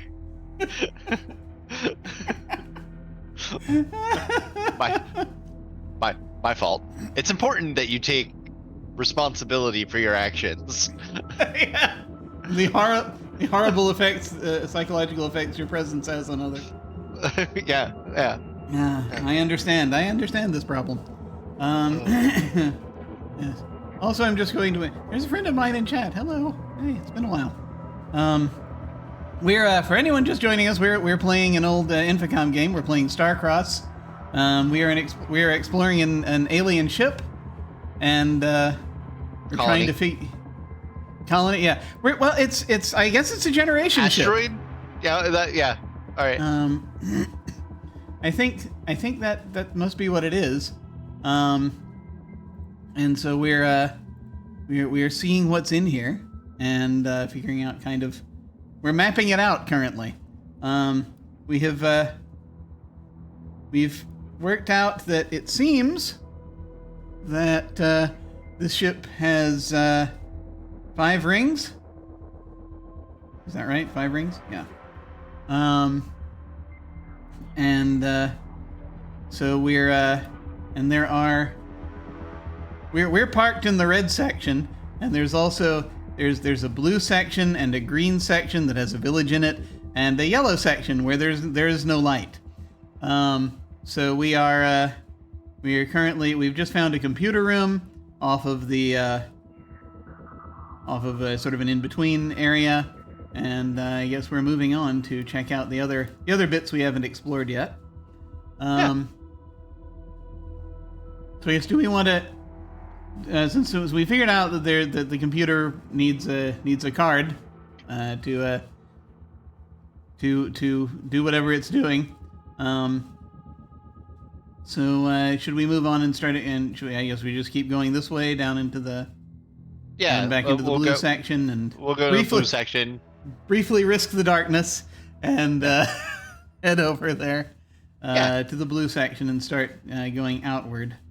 Wait, what are you afraid of getting eaten by a grue? Oh, this is fine. It's fine. I'm sure it's fine. We're in the room on ring 1, and we're continuing starboard. Mm-hmm. It is pitch black. You are likely to be eaten by a grue. That's always good. That's always helpful. I almost want to just let it happen, just in case, to see what that looks like. But that would be... we have plenty of time for that. Yes, I'm sure.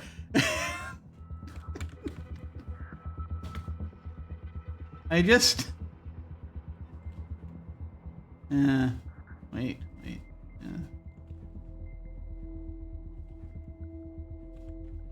I just want to see if... There it is! Oh no, a lurking grue slithered into the room and devoured you. You hear, if that is the right word, an expressionless voice. It seems to be inside your head. This is not promising. The candidate does not deserve another chance, but the instructions are explicit. There are not even any more docking ports. They would be disappointed if they knew. You wake to a brief glimpse of a pallet on which you are lying, surrounded by metallic threads. The whole apparatus begins to vibrate, and you feel very dizzy. As you lose consciousness, you realize that you can't see the rest of your body. There's a feeling of distortion, and then Red Hall. And you're empty-handed. Okay, I just wanted to see what would happen. Okay. So now I'm going to take us back to the darkness, and we're going to go starboard, so that we can get back to the blue hall. Then it gave us a clue of some kind, as there's something going on. Where they... Yeah. Is that supposed to be like abduction? I think so.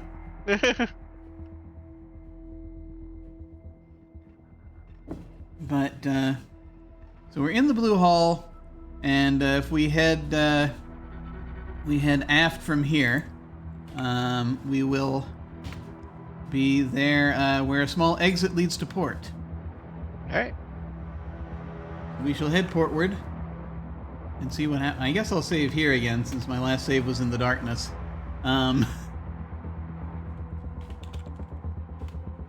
And we'll head portward. Observatory. This is the interior part of the artifact's observatory, with an exit to starboard.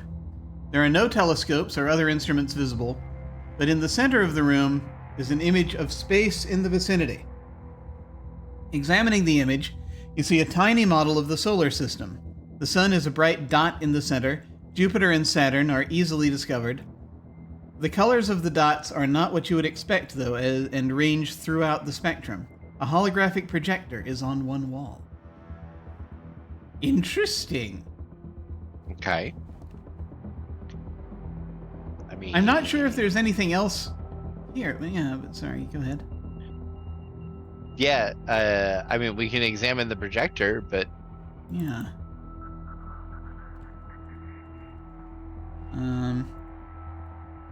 Image of solar system and the projector. Oh, I have a thought, but I don't think it'll do anything. But we'll see. Wrong. Here we go. Okay. So now put it on the map.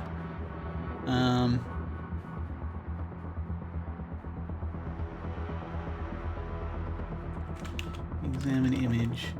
The projector is a type of laser producing a continuous holographic view of space outside the artifact. The light issues from the front of the projector and is blindingly bright.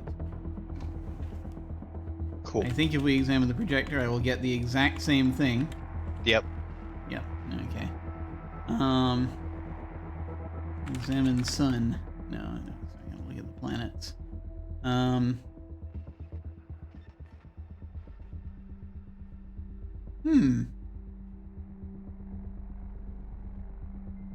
The colors of the dots are not what you expect. Yeah.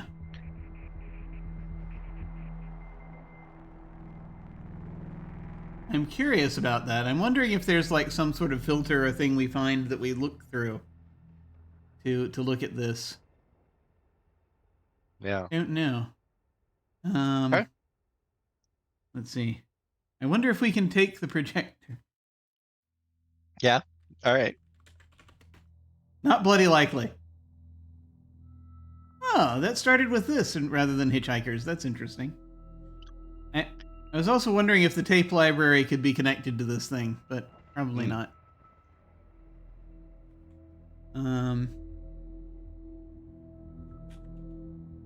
Yeah, no, and it doesn't even know the word connect. Is there anything else you can think of we might want to do in here? I can't offhand.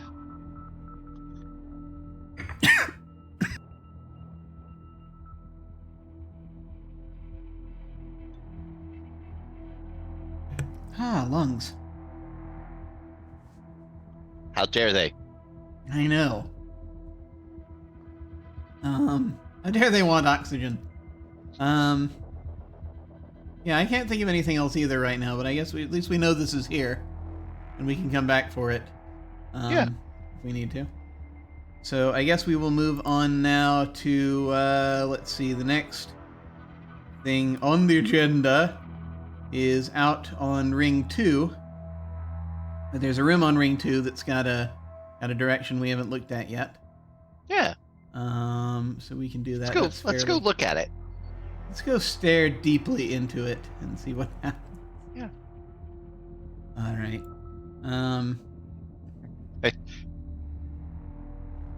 Yeah. I stare into the void. The void stares back. Ah! Oh no. Okay, we're back in the blue hall, and we're continuing aft, and we are at the junction of a wide fore-aft corridor and a smaller ring corridor, and I think we head from here. We head starboard from here. We're at the room on Ring 2, and exit forward to a large open area. Okay. Forward. Here we go. Zoo. This is a port to starboard corridor lined with small cages. The bars of the cages are bands of force, detectable only by the slight shimmer they produce in the air, and are non-working on most of the cages. A few cages are still on and contain the dried-up carcasses of strange animals. Wow, okay. Alright. So this might be more than one room. Maybe, we'll see. So we went in, and we have a zoo. Cages and carcasses.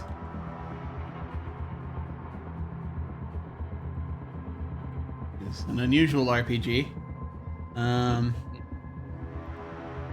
Let's see, this was going fore and aft. Once again. Okay, and this might continue forward. Maybe.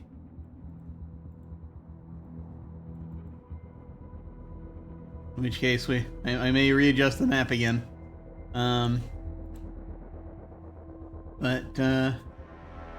Let's see. Examine cages. The cage is as described. Examine bars. Examine carcass. Examine bodies. Body singular. You can't see anybody here.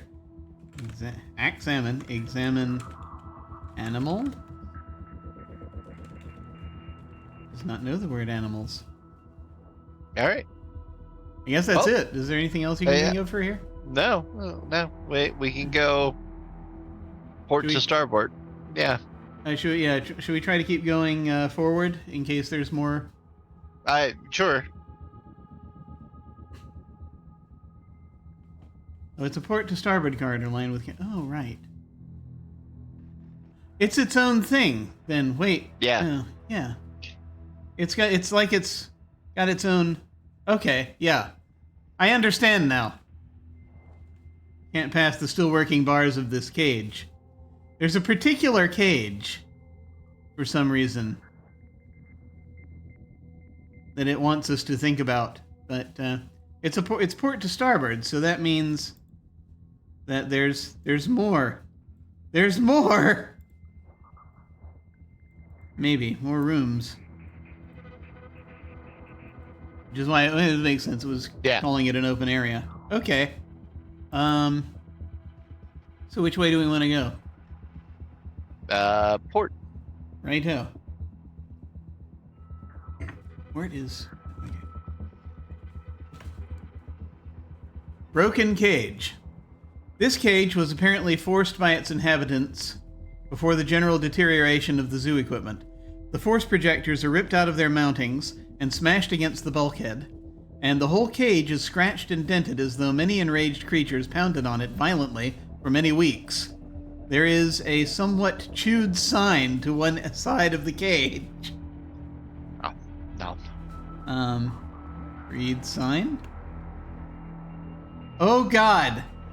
The sign, a liquid crystal display, is oddly in English. Common Grew's, Grew vulgaris. The common Grew, an inhabitant of the dark underground passages of a forgotten planet, is here exhibited for your pleasure in a typical family group. Note particularly the slavering fangs which reach such impressive size in the adults. Feeding the Grews is not recommended. Well, that answers that question.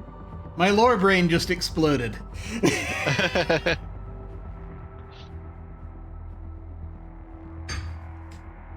So, Zork and the Great Underground Empire. Zork takes place on another planet? Is that what we're to assume?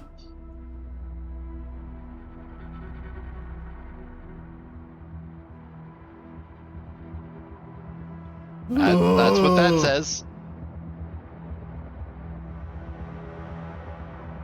I would like to imagine it's another dimension, but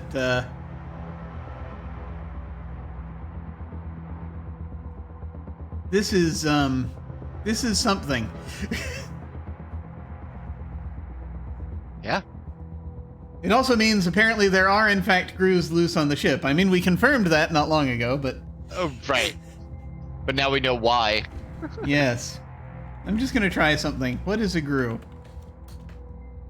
I don't know the word What is a grue? The grue is a sinister, lurking presence in the dark places of the earth. Its favorite diet is spacers, but its insatiable appetite is tempered by its fear of light. No grue has ever been seen by the light of day, and few have survived its fearsome jaws to tell the tale.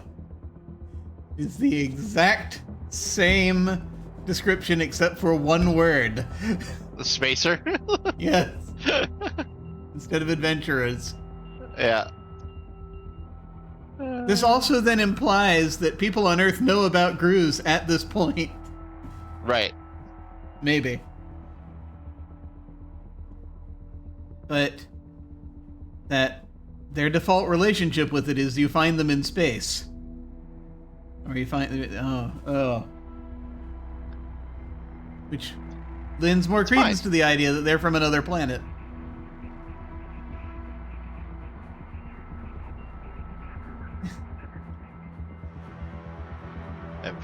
Everyone knows about the grue. Apparently nobody knows about the grues. Nobody. We just assume. Alright, now I'm gonna put that on the map. I'm sorry, I had to recover from that.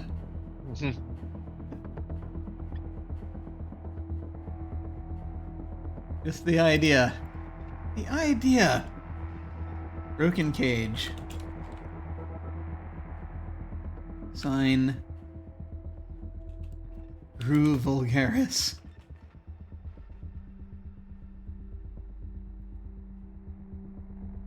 Alright.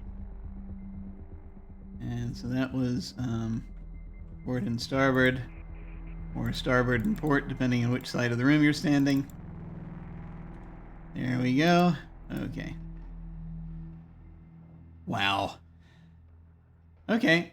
I don't think there's any other way out of here or anything else in here to look at necessarily. So, I mean, we can try going port again, but I assume it's a dead end. The zoo area ends here. Yeah. So, starboard. Righto. Starboard, and then once again to the zoo, and once again starboard. Nesting cage.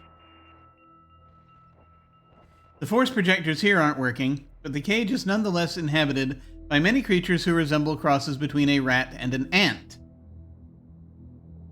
They are multi-legged with chitinous shells and pincers around their mouths, but they have long rat-like tails and sparse tufts of hair. Oh my god. Some of them are armed with tiny spears and walk precariously on their hind legs. In one corner is a very large mud and stick nest. The nest is constructed of all sorts of odds and ends, including a red rod. The rod is embedded in the mud near one of the entrances of the nest.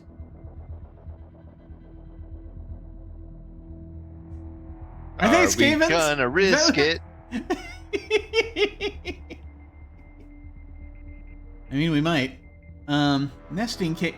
This is interesting because we saw the. Were those just elevated weasels in the other place? Maybe. Ah. Yes. My friend is saying he wants to grab the rod. Well, we're going to try to get the rod in a second, I can tell you. Let me go ahead and let me put this on the map. I much insist that whenever we have the opportunity, we jump. So yes. Well, yeah, of course, yes. We will try to grab the rod in a moment. Nesting cage. Horrible ant rats. Rat ants. Rants. This is where we died. Yes. I've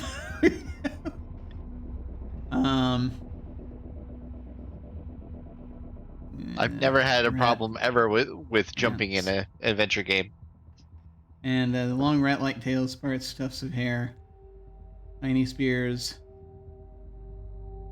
Mud and stick nest. Red rod. Okay, it's embedded in the mud near one of the entrances of the nest. That means maybe it's big enough to go into. It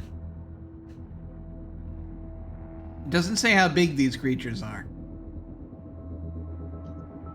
Yeah, that could be important. You should probably not smile at them.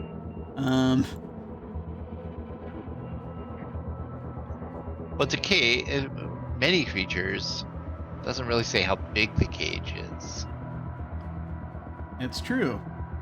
I'm gonna go ahead and save here because we might die. You think it's safe to assume they're human size? Could be. Yeah. I mean, we do have a ray gun. Because that's how you got to put a person in a suit, so that makes sense. You got to put the person in the rubber suit.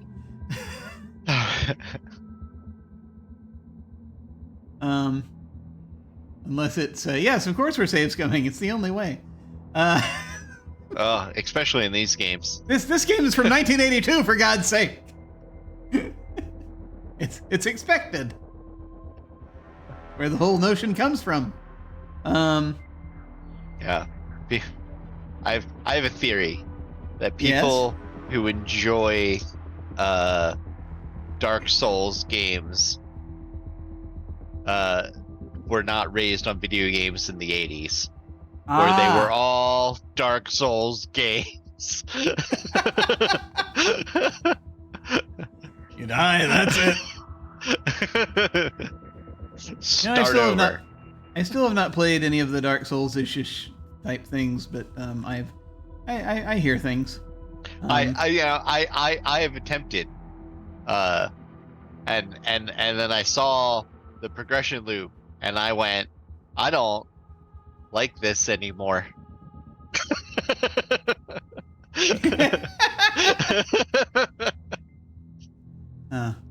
Apparently Souls-like is, according to my friend in chat, Souls-like isn't a die and start over. Oh. I mean, it pretty much is. I don't know. It has progression where like you can like keep weapons and things like that. It's a roguelike type progression, but your opportunity to recover your lost souls. Okay. Yeah, but you have to like you lose your souls, and then you have to get back to the point where you lost them in order to regain them. So it's like it's harder. Yeah. It makes it hard. Like it's extra hard. Kind of show what we have going on here. I see. Yeah, no, that's understandable. But yeah, the point is the closest I got was go ahead. All over multiple timelines, and then create the world to your liking. The closest I ever got to playing Dark Souls was playing a TTRPG loosely based on the concept.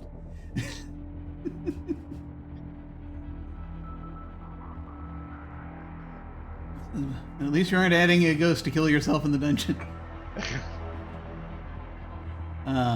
There was a was it Dark Souls? I can't remember anymore.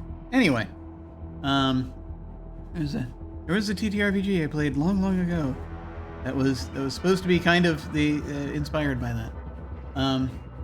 But it is now too long ago for me to be able to reach the title in my brain immediately. It would have to do a long search. I might blurt it out at some point if it comes up in my brain. Right. But it was a setting for Dungeon World back when we were doing those short campaigns. Yeah, my friend Matthias ran it. Sooner or later, I'll remember what it was called. But in the meantime, so we are here at the nesting cage, and there was a Dark Souls TTRPG. Interesting. No, it wasn't Deadlands. No, but it was for See, now I kind of... The Cold Ruins of Last Life, that's what it was. That's what I was thinking of. But I guess there was I guess then there was also an official Dark Souls TTRPG. I did not know that. That makes sense. Let me see here. The nest is constructed. So do we want to? So we want to try grabbing the rod? Is that where we are? Sure. Here? Yeah. Ah, yes. Get rod. As you reach for the red rod, a rat ant pokes its head out of the nest and snaps at you with its needle-sharp mandibles. You draw back just in time. Look at rat ants. They look like a cross between a rat and an ant. They have chitinous shells mandibles and exhibit an ant-like social order. They also have hair, bear live young, and are roughly the size of rats. There we are. They have crude intelligence. Evidenced by the spears of the warrior caste, the cage has many rat ants of varying sizes, ages, and social roles. And my friend is now saying, that doesn't make sense. You don't play Dark Souls with friends. Only enemies? Is that how that works? No, if you're playing Dark Souls, you don't have friends. Oh, I see. I am not familiar with how this works.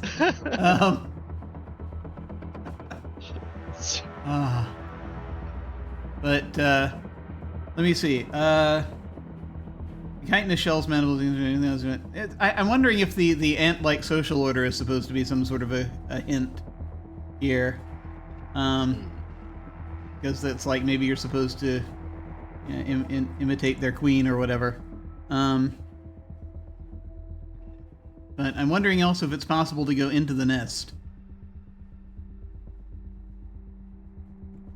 We could try that. We could try. Enter nest. Or we could find the queen. Yeah, that's a possibility. You hit your head against the nest as you attempt this feat. You notice the air has become almost unbreathable. Well, there we are again. We're probably going to die of asphyxiation at some point. But we can always Our health restore. is fine. We're completely healthy. Diagnose. You're in perfect health. Yes, good, excellent. Examine nest.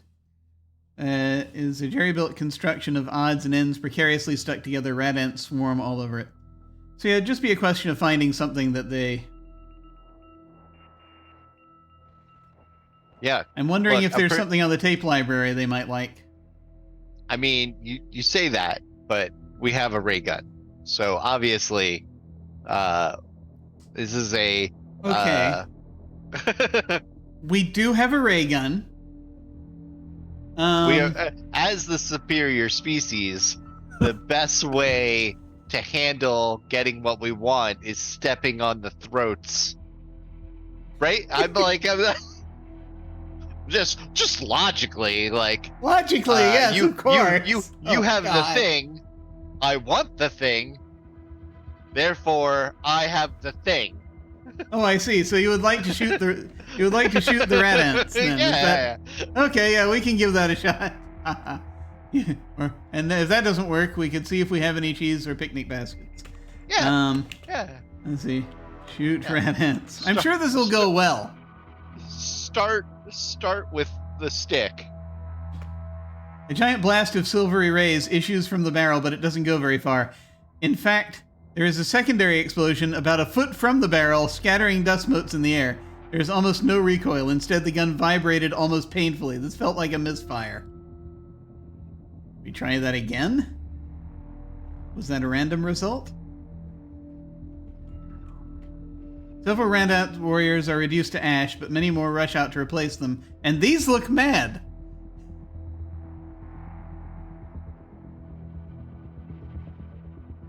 Now that they're angry, now we take the rod. Looks like the heavy-duty model is quite a bit of heft to it. You really need two hands to aim it properly.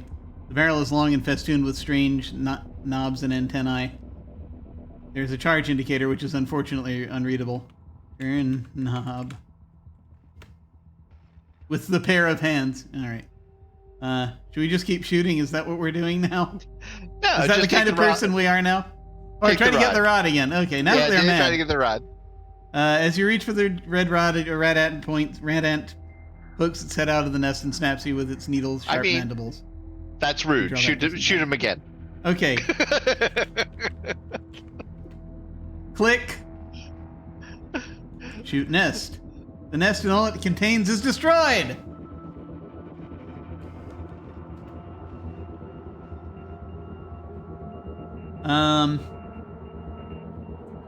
Let's see. Some of them are armed with tiny spears. The rat ants are extremely agitated by your presence, and a detail follows you just out of reach, hissing and clicking their mandibles. All right. I feel as though we have... Try to take the rod again? I feel as though it's been destroyed, but whatever. It just means the brown rod or the black rod. We destroyed the rod. It no longer recognizes the existence of that rod. Perhaps we should restore the game and try something else. Fine. Blah, blah, blah. Everybody keeps saying genocide isn't the answer. But not enough people try. I have to wonder, the thing I don't think I got into, or did I? I don't know. Well, it's just that are these elevated creatures? Because elevated? They're walking precariously on their hind legs. Some of them. Some of them. Yeah. Armed with tiny spears. Right. And and I'm remembering just the civilization of weasels just in the green section. Uh-huh. So I'm wondering if there's like something like that going on. If these Maybe. aliens have been experimenting on them. We could try mocking them, I suppose. I don't know if that'll do anything. It doesn't know the word mock. Smile. Remember? Smile at them. Yes, yeah, our greeting. That'll be sure to get them on our side. Greetings, Hawkeye. Hi, how's it going? What's Thank you up? for coming. We're currently we found some rat ants that we are trying to figure out. How pleasant. No, no. I don't think there's really. I don't know. I guess they wouldn't have the adverse reaction to baring your teeth because they have mandibles. That's fair. Yeah. They don't understand teeth in the same way. Yeah. Perhaps we should try it.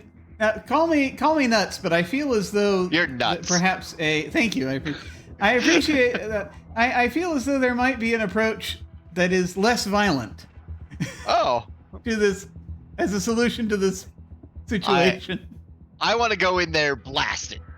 I understand, but there's no room in there. Okay. We've been asked to give the universal greeting. Ba weep, gra na weep, ninny bum. Yeah. I feel as though I didn't even see he wrote out the universal greeting. Yes. No, he wrote it in chat there. It's the only reason I knew how to spell it. You read it, so I just said it. That's all I was hoping for. Actually, I know because I know that you knew it. So it does not know the word ba, unfortunately. Oh. At least it knows ba weep gra na weep ninny bum. Well, it kind of stops when it hits a word it doesn't know. How dare you presume? I'm just telling you what the instruction manual told me. And I read the manual, sir. Fine. I'll accept your comprehension. And this game is apparently too old to know. When did the Transformers movie come out? Like 86? 86. Oh my God. I think. Yeah. No. This is 82. Yeah. Wow. But that said, so we have this. 85. 85. Yeah. It was 3 years later. We have this tape library that I'm wondering if maybe if we hit something on it that they like, then that's the only other thing I can think of right now that might do anything. Sure.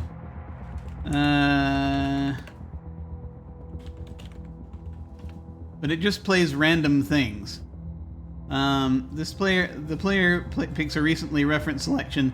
This is a discussion of contemporary trends in literature. You notice that the air has become almost unbreathable. It's because we restored the game. Oh, it was 86. Okay, yes.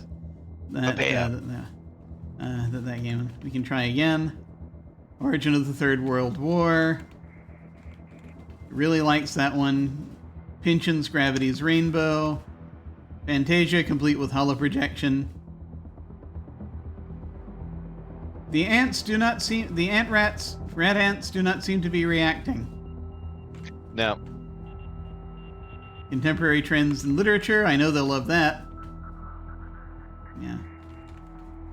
No, it's just basically... lecture on the history of Brazil in the 2030s. Yeah.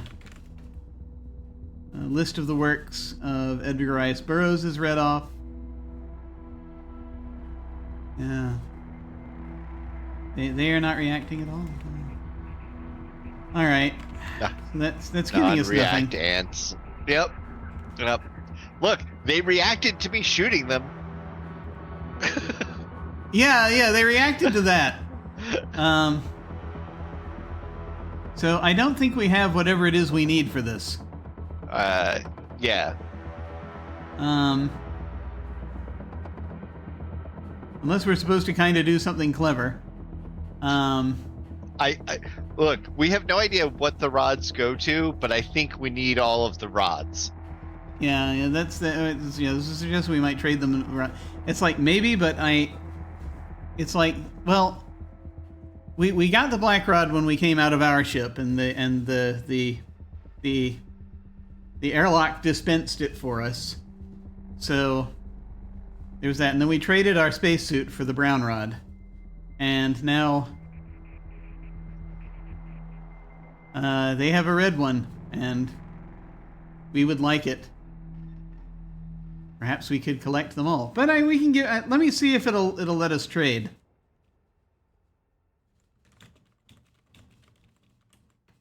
It doesn't know the word trade. Wave at the rat ants. Doesn't understand that sentence. Wave rod. Black.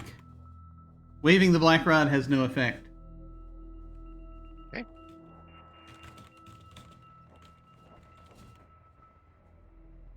Air's almost unbreathable.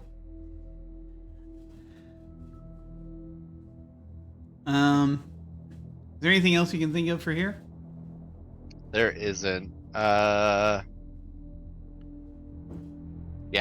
Now, I would say, see if we continue starboard. Is that the way we're going? Yeah, let me see. So, as we look at the map again. Or I guess port. Yeah, portward. That would take us to the Red Hall. I don't think we have anything off of the Red Hall to explore. No, I mean from the nesting gauge to see if there's from the another nesting gauge. Yeah. Oh, okay, I got you. Yeah. We can give that a try. I don't know if that'll be. I think it's going to dead end us again, but. Well, that's where we just were. Hang on, port was. Oh, sorry, it was starboard. I think. Starboard, yeah, nesting cage. The zoo area comes to an end here. Yeah. Yeah. Okay. Yeah. All right. So, then, yeah, I think we should go check out some of the other areas we haven't explored yet. Okay. So if I'm reading everything right, we just have, aside from the Warrens in the village, right now we just have the area in the Blue Hall. Yeah. Where there's a spherical ship docked nearby, and we can and sort then of check something else. and then there's a way to go in the other direction, so we'll check that out. Yeah. So we just have to go back out to Ring 2 and head portward to the Blue Hall, and then head aft. Okay. Okay. And port. aft. Dirt on the floor, freshly scattered. Okay. Blue hull, a ring corridor joins the blue hull here. There is an entrance presumably for the docking area. Below, also a way up. I think we should go up. Okay. They're heading out. Take care. Thank you for coming by. Bye. But it's much appreciated. Good to see you. Even if only via text. So you're saying up? Yeah. What you said? Okay. Because presumably we'll get to a ship the other way. So. Yeah. Well, or the vacuum of space. Yeah. Might need a suit for that. A functional suit. Up. You climb a vertical shaft for a considerable distance. The shaft opens into a gigantic space, which obviously occupies most of the interior of the artifact. The area is dimly lit and has an interesting geography. Grassland. You are standing on the floor of an enormous cylinder, kilometers in length and hundreds of meters across. Above you and all around is revealed a microgeography of trees, grassland, and manufactured structures. The cylinder is divided into various bands, of which this is approximately the central one. Things cling to the floor or ceiling above you as each band continues all the way around the cylinder. You're in the midst of a grassy plain, a sort of savanna with warm breezes and tall grasses. An exit leads down to the outer deck. Looking forward, a metal floor circles the cylinder and extends all the way to the forward end of the cylinder, which is a sheer metal wall with a crystal bubble at the axis. Looking aft, the grassland becomes more and more densely forested. The aft end of the cylinder is totally obscured by impossibly tall trees. A herd of creatures not unlike unicorns crops grass in the distance. Okay. Damn. I feel this is an entirely different section that should probably be mapped differently. Right.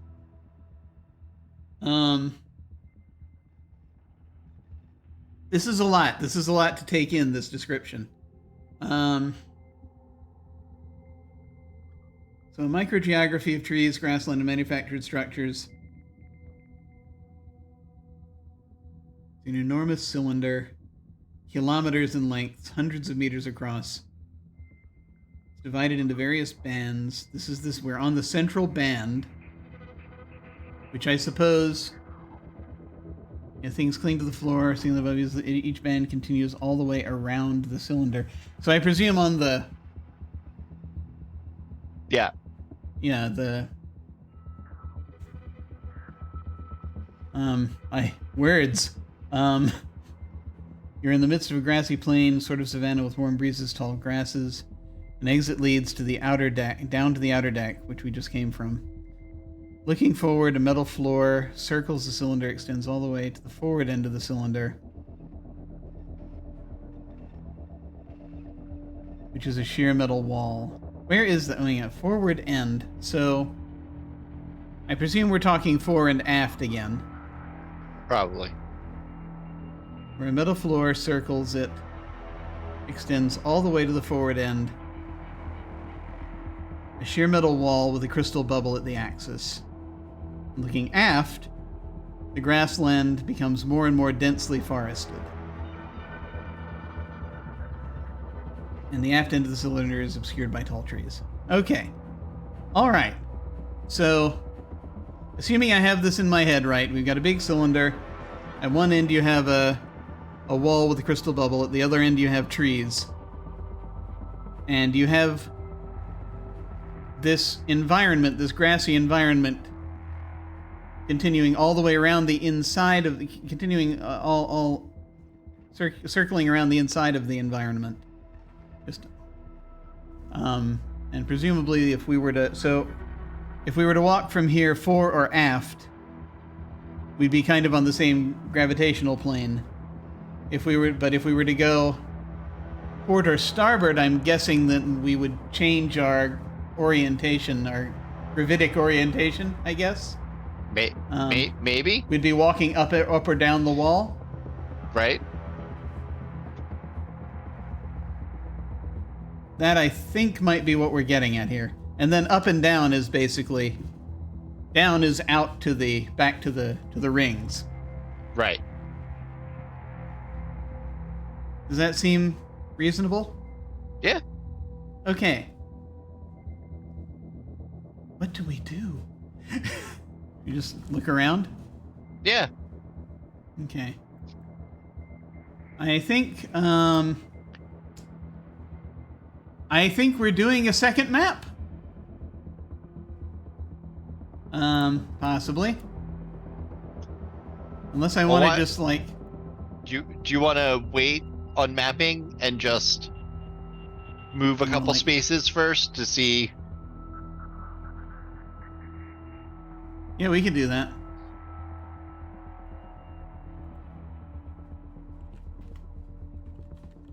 I'm gonna go ahead and save.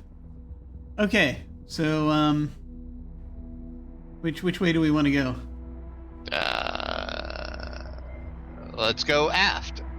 Okay, toward the Head trees. into the dense. Yeah. Yeah.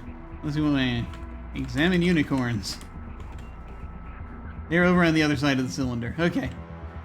Oh. All right. So maybe they're like above us or whatever. Maybe. Right. We'll head aft. We'll see. Thin forest. This is an area of small trees and shrubs, blending into a more imposing forest aft and into grassland forward. Strangely, there's a metal hatch cover nearby among the shrubbery.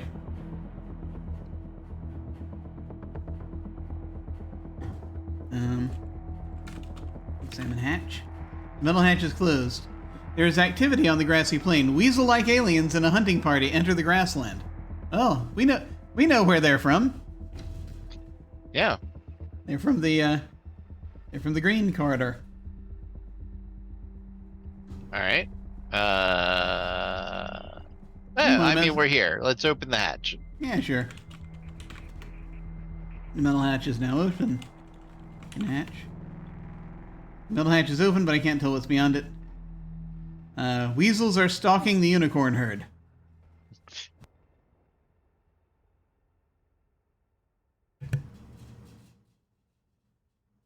Okay.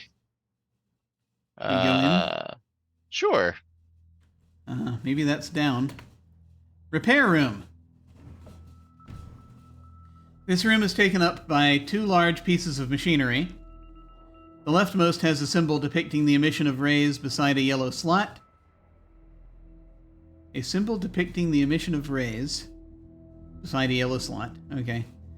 The other machine bears a symbol in 3 parts. The first 2 parts in black are a solid block and a fluid level. The third in red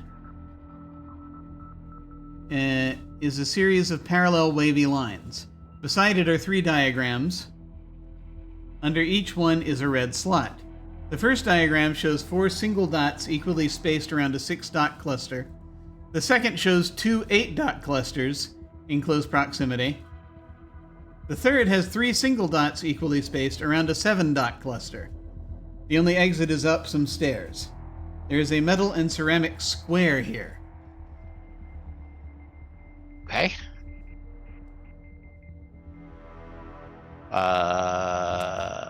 Examine the square? I have thoughts. I have a thought about the square, but let's see. It might be a card? Yeah. Yeah. Yeah. Might be for the computer. Alright. Get probably the square? grab it. Okay, we've got that. Although maybe this goes in slots here too. There are a bunch of slots here.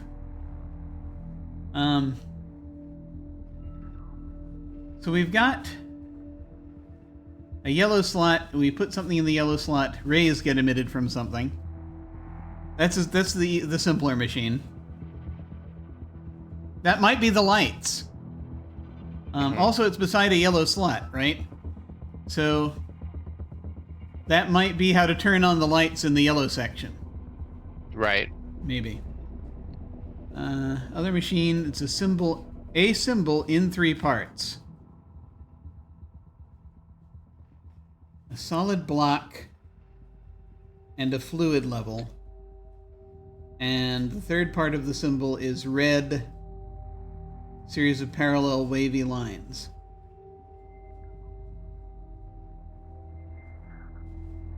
And beside it are 3 diagrams, and under each of those diagrams is a red slot. 4 single dots around a 6-dot cluster. 2 8-dot clusters in close proximity. Third has 3 single dots equally spaced around a 7-dot cluster.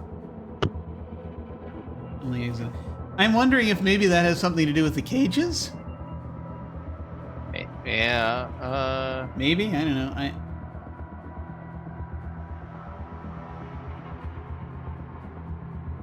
Unless this is something to do with navigation, but you wouldn't put that in the repair room.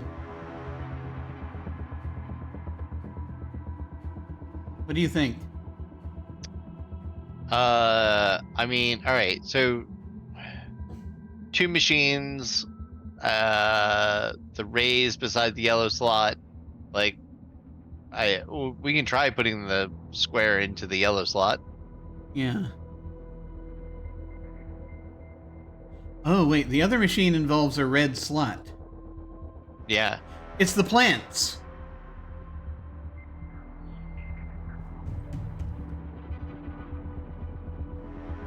Okay, no, I think maybe this turns on the lights in because remember some of the plant boxes in the red corridor had, under dim light, the plants had withered. Mm-hmm. This might be related to that.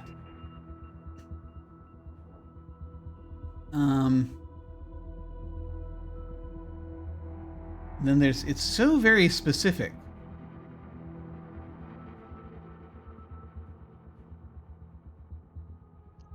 Yeah.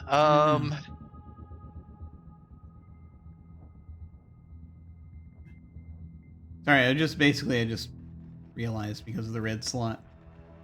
I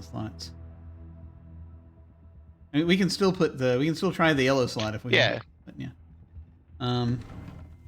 If only the problem is we only have the one. Only have the one ceramic square. Right.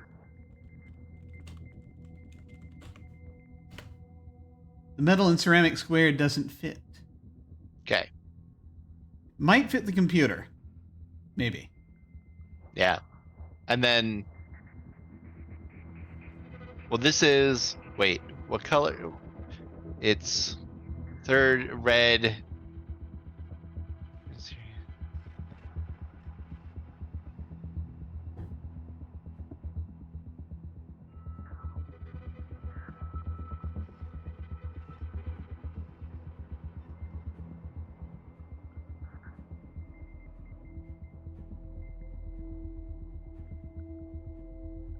Yeah. I would say come back.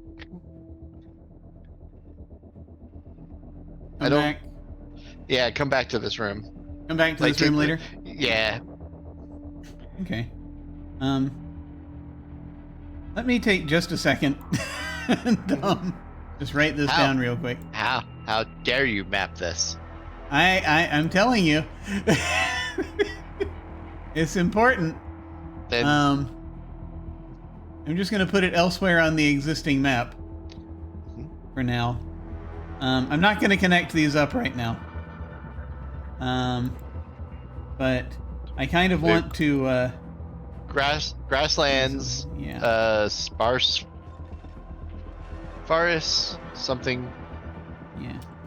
So grassland and like thin forest. Yeah, it's fine. I'm sure everything's fine. Unicorns. And there were ways to go, basically. I'm just going to treat it as like, for now, I'm just kind of treating it as just these directions until I know any different. And we have the thin forest with the hatch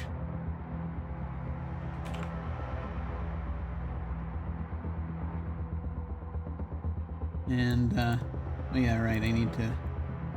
down is back to the... I'm going to turn that into an arrow.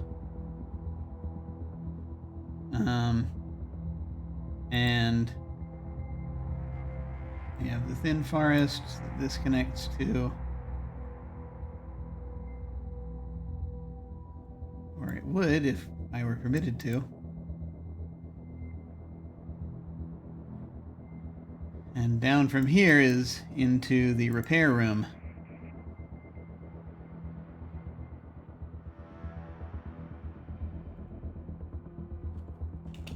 And I'll put more details and crap into this later.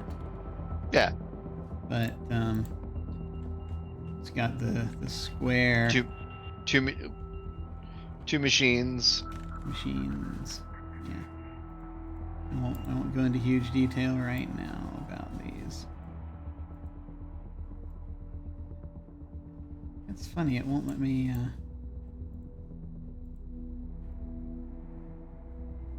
why won't it? It's so strange. Okay.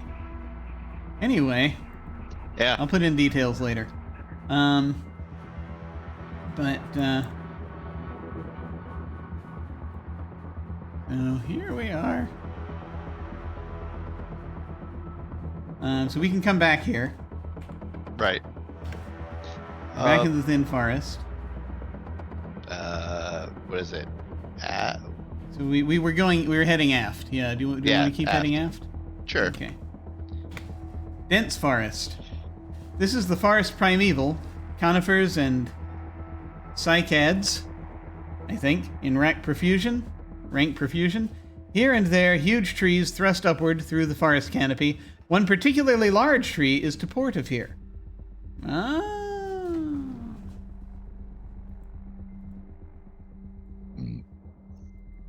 So...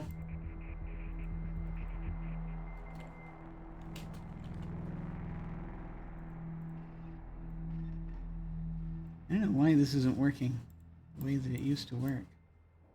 There it is. Maybe it just wasn't zoomed in enough. Yeah, so there's like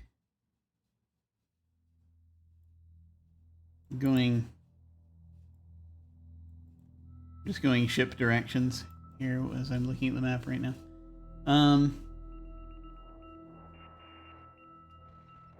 So there's a big tree to port. Do we want to keep going aft, or do we want to veer off? Sure. But yeah, let's keep going aft. Aft. You have reached the aft end of the cylinder. Okay. Okay. So that's the end there. We go check out the big tree? Yeah. Okay. Base of tree. You're in a primeval forest near the base of a giant tree. The trunk is thick, perhaps 40 meters in diameter, and the height is incredible. The forest is dense, so you can't see exactly how tall it is, but extending all the way to the axis isn't out of the question. The bark is so rough that climbing would be no problem. Ah, I feel as though they want us to climb this tree.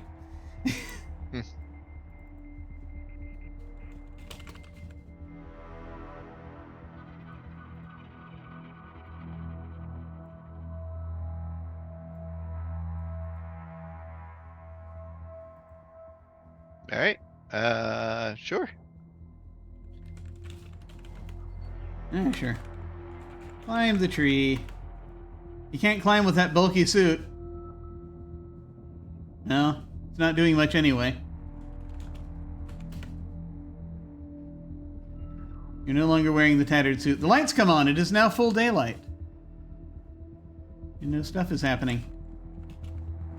Climb tree. Okay. You can drop the suit here. Okay. Things might happen to it, I don't know, but that's what restoring the game is for. Climb tree. Up a tree. You're climbing a gigantic tree, one that would make the largest sequoia blush with envy. Fortunately, the bark is rough and climbing is easy. The gravity lessens as you near the axis of rotation, which also helps. Okay. Guess we just keep going? Sure. I mean, why not?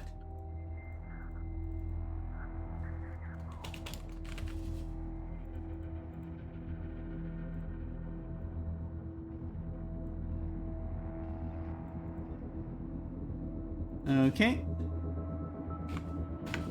Top of tree. You're at the top of a giant tree just below a huge crystalline bubble full of machinery and controls, which lies at the axis of rotation of the aft end of the cylinder. Ah, so there's one down here too. Out of reach above you is a hatch which leads into the bubble. Beside the hatch is a silver slot. Gravity has almost disappeared here as you near the axis. Interesting.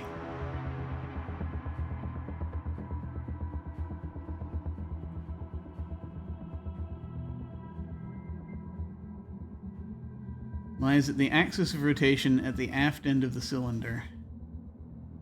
Out of reach above you is a hatch which leads into the bubble.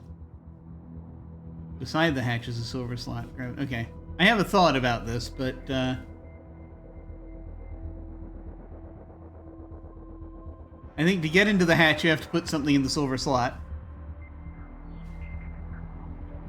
Right. I mean, we can try that card that we just got. Yeah. Yeah, that's what I was thinking.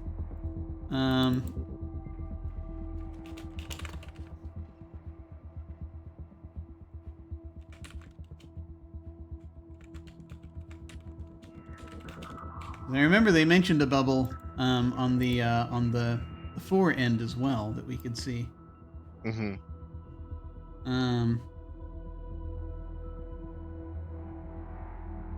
But yeah. So let's see. Put square in slot. It is out of reach above you. So I have a thought about this. Okay. Oh, yeah. Almost no gravity. We can jump. Yeah, yeah. You want to do that? You know I want to jump. Oh yeah, that's true. Jumping is your raison d'etre. Jump to hatch. Right, jump. Gravity is almost non-existent here, so your jump easily carries you to the hatch of the drive bubble. Drive bubble entrance. You are floating, clinging? Outside the drive bubble, a crystalline half-sphere covering the aft end of the artifact's axis of rotation. Small knobs like handholds lead up the surface of the bubble, away from the end of the cylinder. The drive bubble is transparent, and through it you can see the controls for the main engines of the artifact, which must be aft of here. Ah! The only way in is a hatch which is closed. Beside the hatch is a silver slot. Okay. Can you try to get in? Sure. Open hatch. Can't manually open or close the hatch. Put square in slot. The metal and ceramic square doesn't fit. Damn.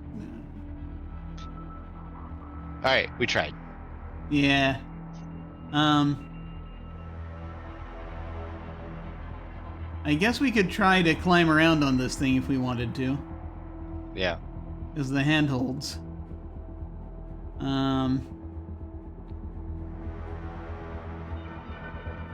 Lead up the surface of the bubble away from the end of the cylinder. So, up in this case being technically 4, but we'd probably still put up here, I think, maybe, if we were trying to do that. Don't know. I think so. What do you reckon? Yeah.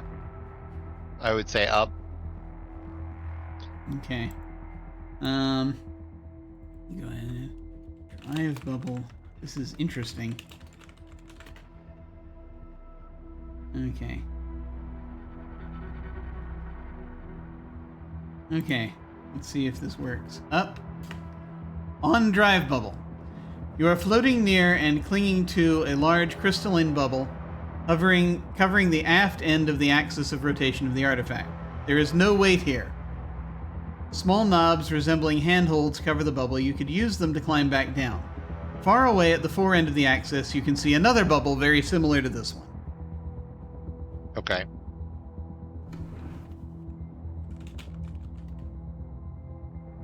Oh, the drive bubble or the control bubble. Interesting. So the other one is apparently the control bubble. That's very cool.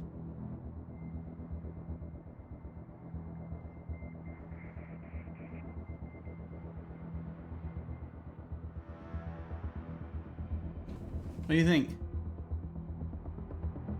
Not sure. I mean, I guess we can climb back down. Like, I feel like we have to get to the other side. Yeah. Yeah, I don't think there's much else we can do from here. Yeah. So we can keep going up. There's only air there. Okay. I think we're at the I think we're like standing or clinging to the top of the thing or the front of the thing and just looking at the other. Yeah. Okay. Right back down. Drive bubble. Can we get back down? Not very well. You're at the top of a giant tree just below the Gravity has almost disappeared here as you're near the axis. You gasp for air, but there's none left, and slump to the ground dead. Oh. You have died. An expressionless voice seems to be trying to express outrage, but not successfully. The candidate has not made the necessary repairs in time. This is a disaster. All are now dead, and repairs are not possible. They would not approve. This area will be marked, that is certain. Everything fades to black, and silence reigns. Your score would be 65, total of 400 points and 305 moves. The score gives you the rank of Space Cadet. Interesting!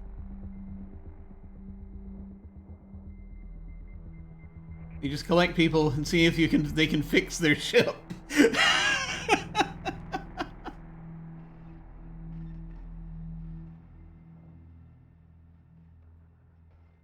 That's fascinating. Yeah. Hey. Yeah. So that's fine. That's fine. We don't need air. We don't need oxygen to survive. Speaking of Red Dwarf, oxygen's for losers. But as they say, this is interesting because this is basically means that we're here just to try to fix the ship. Yeah. They're desperately trying to grab people and see, can they fix the ship? Can they fix? Also, this sort of implies then that there is a certain amount of moves you can go before you run out of air.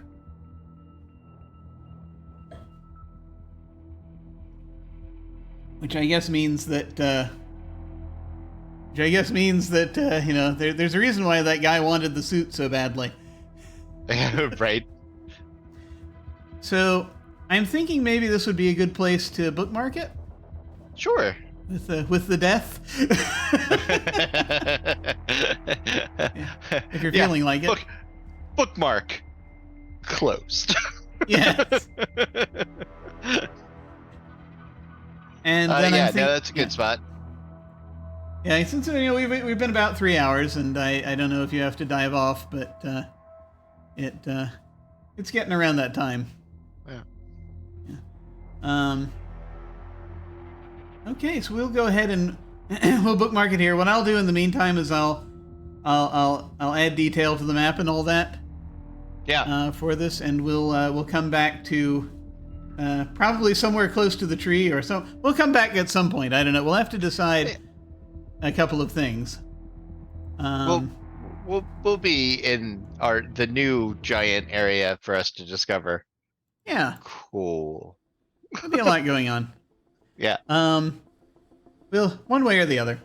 And yeah, I guess that's the question: is do we want to? Do we need to restore back to do you want me to do a thing where I restore back to an earlier point and get us back over here, just in case of the oxygen, or do you not want to worry about that yet? I don't want to worry about that yet. Okay. We can figure it out. Alrighty. It's just the thing is, if we keep running out of oxygen, I don't know if we're gonna. Yeah. But if that keeps happening, we might at some point want to restore back to before we gave the suit away. Right. I also thought about it if we haven't got like we have a large area to explore, but if we get back to the point where we go down to where the spherical ship is, in order to we may not be able to get there without the other suit. Well, yeah, that's the other thing. Yes, we may have to do that first. Although we don't have the, I guess it's the red rod. Would probably get us. Well, no, the red. Oh, no, it would, wouldn't it? Because if presumably the brown rod is to the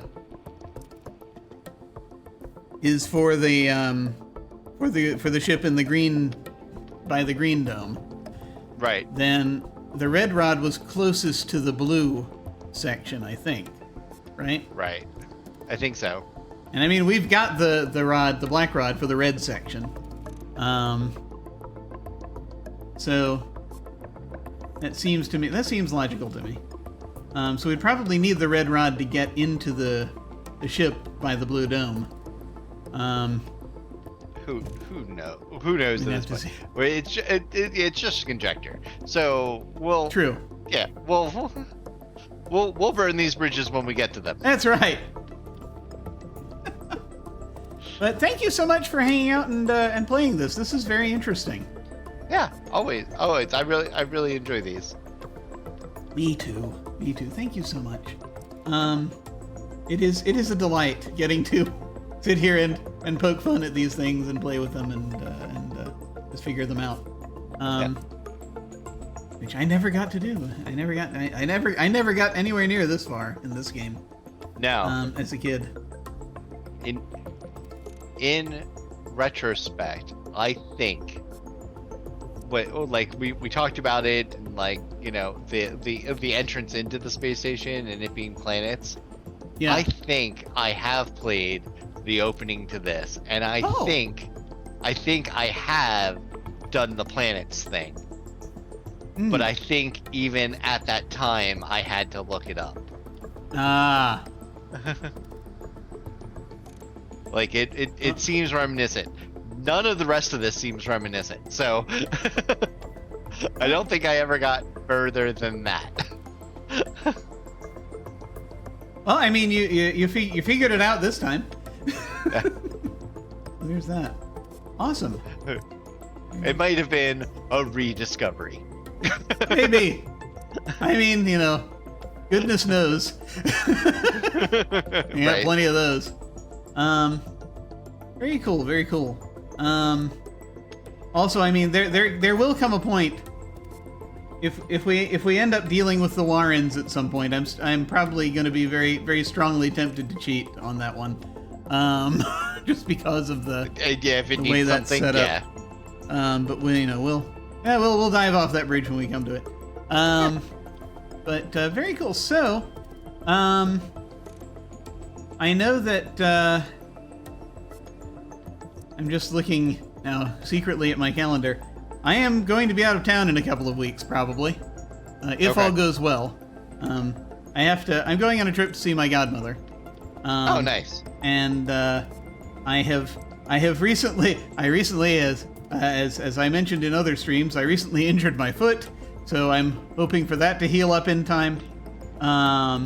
And I've got a bunch of car repairs to take care of next week, and so I've got to get all of that together. So there's that, and then I've got new plates coming in, and so if all of those things fall into place, then I'm going to be as I'm hoping they will. Then I will be out of town in a couple of weeks. So that would bring us back in mid-October. Right. Most likely, if we're good with that. Or if we're continuing with that, are we good with that? Yeah. Ooh. Excellent. All right, sir. Well, thank you so much for hanging out and playing this. Did you have any final thoughts or anything you wanted to mention? Nah.